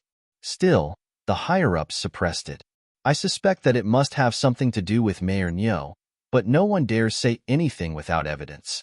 My instinct tells me that Mayor Su has to have been wronged." Yemo couldn't help but commend Shirshio's political instinct. "Your suspicion is correct. I have evidence of Mayor Niu's money laundering." Yemo took out the card and told Shirshio to turn on his computer. Half an hour later, Shirshio was completely baffled. This information was so top secret that it even contained the schemes of Yuanbei Corporation. Yemo this. He couldn't imagine how Yemo had managed to obtain such a thing. It was only yesterday that the beauty pill had been reported to have side effects, yet now Yemo already had this kind of evidence on film. Yemo was too absurd, too powerful. How could Yuanbei Corporation even fight him? This was nothing but suicide. Fighting Yemo was suicide indeed. Seeing this, Yemo patted Shirshio's shoulder and said, "I copied the info to your computer, and you may use it as needed. If you can't rise up now, I won't help you anymore, and you can just help me over at Flowing Snake. Yemo, you are my best friend. Saying thank you is meaningless, but if I can't rise up from this, I might as well die. I will be going to Flowing Snake for sure. After I get my revenge, I will go." "Although I like politics, Shout An doesn't," Shirshio said. Yemo nodded. "Then what will you be doing next?" "I will notify Wu Zhe first, and then go find Mayor Li in Hefeng. He's been really troubled lately. If he can get his hands on this, he will know how to use it," Shirshio immediately said. He knew his power was too low, so giving it to Li Chunxing would maximize its potential. "Okay." Yemo was happy with Shirshio's reply. It showed how mature he was now. Yemo called Yu Miaodong and sent over the video he'd recorded and told her that as soon as she got his call, she had to post this video on the official Luo Yu website. Yu Miaodong really couldn't believe that after Yemo went out for only one night, he managed to get this evidence fresh from the press. The meeting had been recorded very clearly. No wonder Yemo had told her to get a good camera.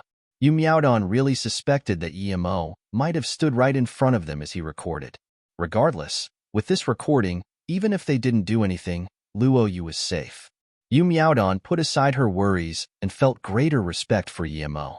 She really wondered how he had done it. After Yemo sent Yu Miaodong the video, he immediately went to Hefeng with Shirshio. Li Chunxing was feeling huge pressure when he came to Hefeng. He wasn't an actual member of the Li family, yet as soon as he came here, He realized that the waters ran very deep in this city. After only a couple of meetings, he could already barely save himself. He was nothing but a vice mayor. Luckily, he was a vice secretary too. Otherwise, he wouldn't even be getting the chance to speak. Li Chunqing knew that however hard it may be, he couldn't ask for help from the Li family now. He had only been a vice mayor before, and only thanks to Li Qiuyang did he become a vice secretary for the central power. It could be said that he had taken this position away right from Mayor Nyo's group. This might have been due to the Li family's might, or perhaps Mayor Nyo was about to be moved away. Otherwise, Li Chunqing could never have gotten the rank. However, it was at the same time a clear sign that if Li Chunqing could make some good progress, the next mayor of Hefeng just might be Li Chunqing. If he received all this and still wasn't capable of standing tall, he would be deemed useless and might get dumped by the Li family. Li Chunqing knew that the purpose of today's meeting was to suppress his power, on account of his mistake of bringing in the Luo Yu which sold fake medicine. Li Chunqing sighed. He knew that this Mayor Nyo was full of schemes, but he had to go nonetheless. Just as he was about to leave, someone unexpected appeared before his door. Mayor Shi, how come you are here? Did something happen in Shitong? Li Chunqing felt like this couldn't be good. Shi Xiu's situation was even worse than his, and he was on the same team as Shi Xiu. Something had to have gone wrong in Shitong for Shi Xiu to visit him. Hold on, Li Chunqing immediately saw that although Shi Xiu's eyes were red, his expression was one of excitement. Mayor Li, we can flip the tables this time. Shi Xiu could no longer contain his excitement. Li Chunqing's level of political awareness wasn't something Shi Xiu could compare with. He looked around carefully before calmly saying, Shi Xiu, come inside and have a seat first. Then, Li Chunqing brought Shi Xiu in and closed the door.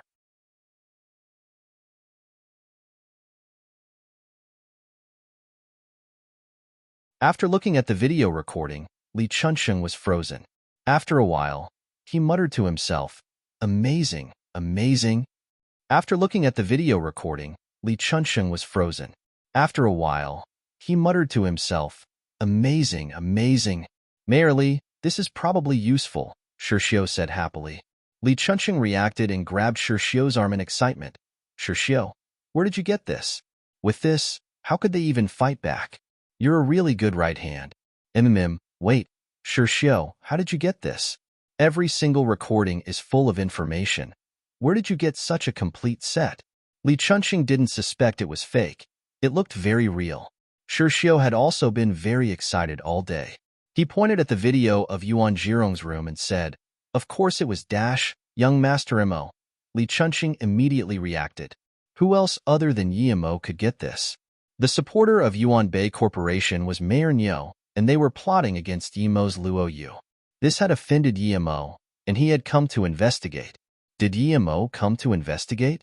Li Chunqing suddenly had goosebumps. How long did it take for Mo find such precise evidence? He was strong, too strong. He rejoiced for having picked the best side early. He had been on Mo's side for a long time ago. These people probably don't want to live.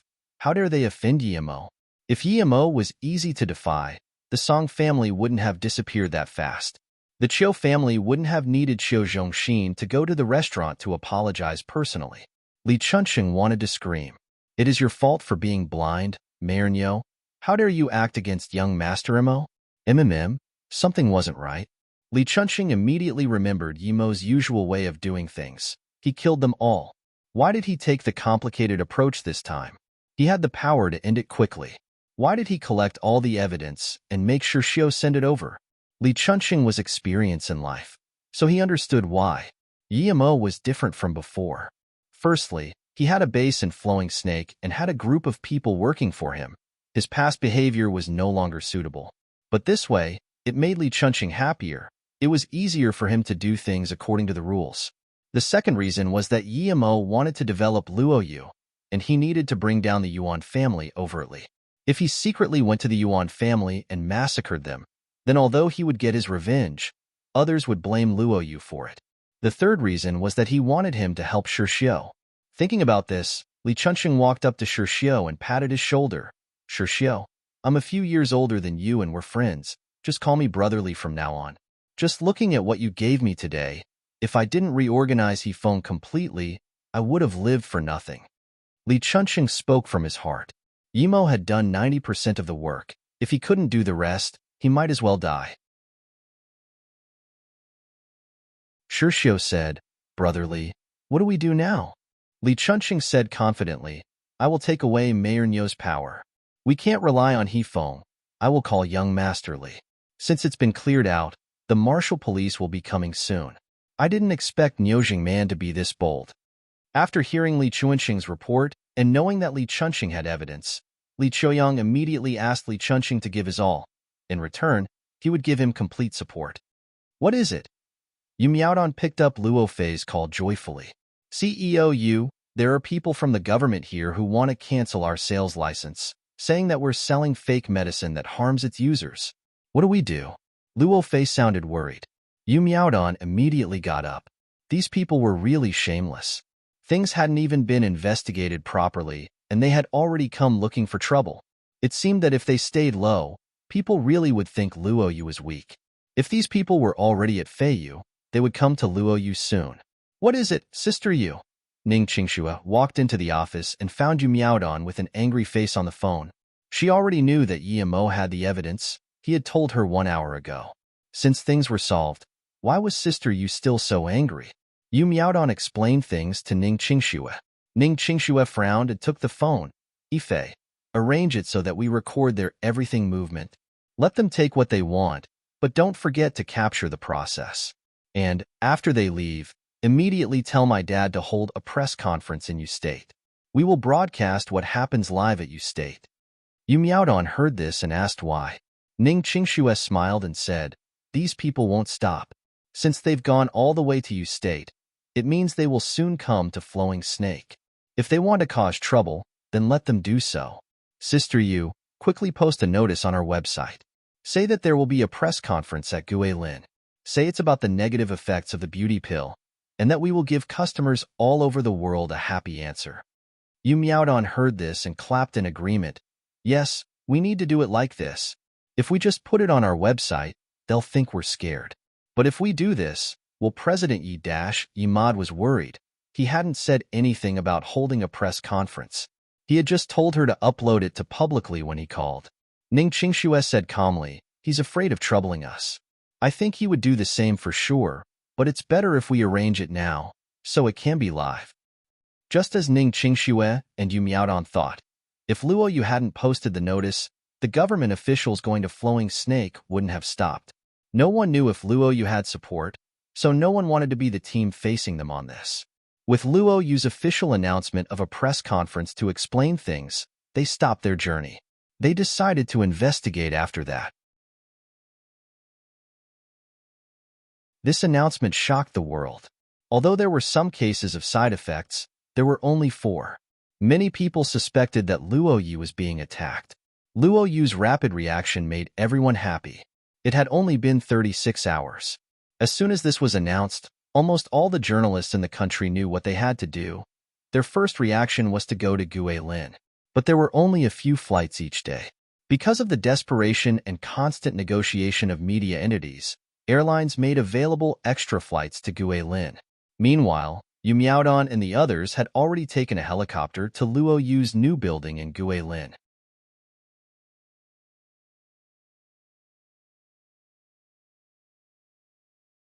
When Yimo got back to Hefeng, it was still early. If Li Chunxing hadn't been able to take advantage of the evidence he gave him, he wasn't going to wait for him. When Yimo got back to Hefeng, it was still early. If Li Chunxing hadn't been able to take advantage of the evidence he gave him, he wasn't going to wait for him. As soon as Xiao Lei arrived, he would ask her to make it public. There was a great difference between the media reporting this and Li Chunxing reporting it himself. If Li Chunxing was the first one to expose it, his abilities would be recognized and many people would think of him as a mayor who actually worked for the people. If the media reported it first and then he did, the impact on his reputation would be less. Xiao Lei had just bought the plane ticket, and she was waiting to take it at the airport. Xu knew that there was going to be a press conference in Guilin about Luo Yu. If it had been something else, she would have gone there without hesitation. But Yimo had asked her out, and she gave it all up without a second thought. She couldn't help feeling impotent. If only the press conference took place a few days later, she would have been able to get first-hand news. Furthermore, she was planning on going to Flowing Snake and interviewing some people. It seemed like she could only go afterwards. There were quite a lot of planes to Hefeng from Beijing, yet Emo didn't have to wait for long. He saw Xiao Lei, who was dressed very professionally, walk into the bar. It seemed like she didn't think of herself as a journalist that day. She hadn't even brought the things they needed for the interview. It was 8 a.m., and there were few people in the bar. Just when Xiao Lei was looking in confusion into the bar, that was almost empty, a voice called out behind her, "Xiao Lei, this way." The moment Xiao Lei saw Emo, her face was full of surprise and joy. Although she knew she was coming to see Emo that day, she was still very happy when she saw him. She had wanted to ask him out many times, but she didn't even know his number. "I came to see you today, but I had to give up huge news." Xiao Lei walked up to Emo, as though she wanted to get some compensation. "It's quite significant that the great reporter Xiao has called off big news. Could you leak me some info?" Emo felt that this time it was much more comfortable seeing her than before. Although she was still fond of him, she no longer had eyes for him like before. She probably knew that he was married. Xiao Lei smiled. "Of course, I heard this morning that Luo Yu is going to have a press conference regarding the beauty pill. They say they will give everyone a satisfying answer. Do you think this is big news?" Emo was dazed and said subconsciously, "How come I don't know?" He immediately thought that it was Yu Miaodon's idea. She must have not wanted Yuan Bei Corporation to have it easy. But that was good. It could support Xiao Lei's report. Xiao Lei covered her mouth as she laughed. "I only got the news this morning as well. You're not in the media industry. How could you know?" Seeing that Emo's smile was a little weird, Xiao Lei stopped. "I'm the president of Luo Yu. Don't you think I should know about it before anyone?" Emo smiled.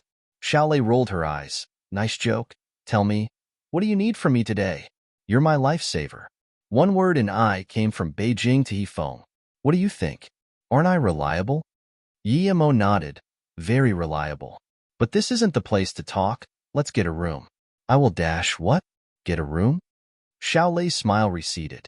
She didn't think Emo was that sort of person.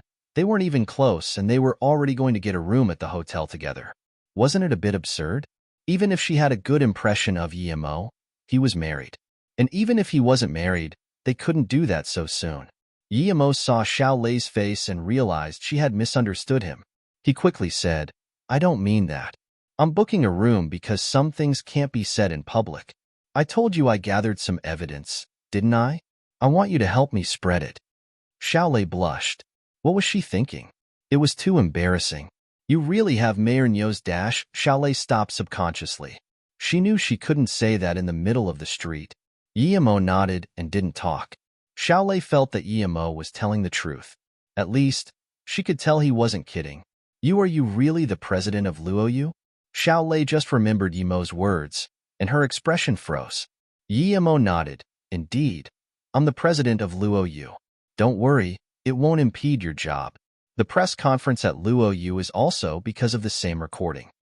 Half an hour later, in a hotel room in Hefeng, Xiao Lei was completely shocked by Emo's resources. He has given her a very clear and complete set of video recordings. Each one of them would cause a huge thunderstorm. Who was Emo truly? She couldn't even conceive it anymore. Luo Yu was actually his company. They've just been attacked, and he immediately got enough proof that would mean the end of his enemies. He was a bit too powerful. Seeing Xiao Lei not talk, Emo thought she was too afraid to expose these news and said, "In fact, I didn't know that my company is holding a press conference. If I did, I wouldn't have invited you over. I'm just afraid that if this gets exposed in Guilin, it wouldn't be as influential as doing it in Beijing. I'll do it. I'll immediately notify the people from the channel to come to Hefeng. I will do a special report on this matter." Xiao Lei immediately realized how valuable these news were. If her news channel was the first to report it live, their popularity would certainly increase. But Xiao Lei hesitated. It was fine to report Yuan Bei Corporation for framing Luo Yu, but as for the Niu Zhengman's case, it couldn't be made public so easily. She knew it was one of the taboos in the industry. Emo could tell what Xiao Lei was concerned about just by looking at her face. He smiled and said, Report it however you like. Don't worry. This will also published in the Hefeng Senate, so you don't need to worry about anything. No one would dare say anything. If you're lucky, you may get to interview some of Hefeng's leaders and broadcast it live. Okay, if that's it then, I really have nothing to worry about. Xiao Lei looked at Yimo. She knew that Yimo meant that he had given the proof to Niu Jingman's political enemy. Yimo said again, there should be people going to investigate the Yuan family's underground research base. If your film team can make it in time, perhaps you can also get a live broadcast.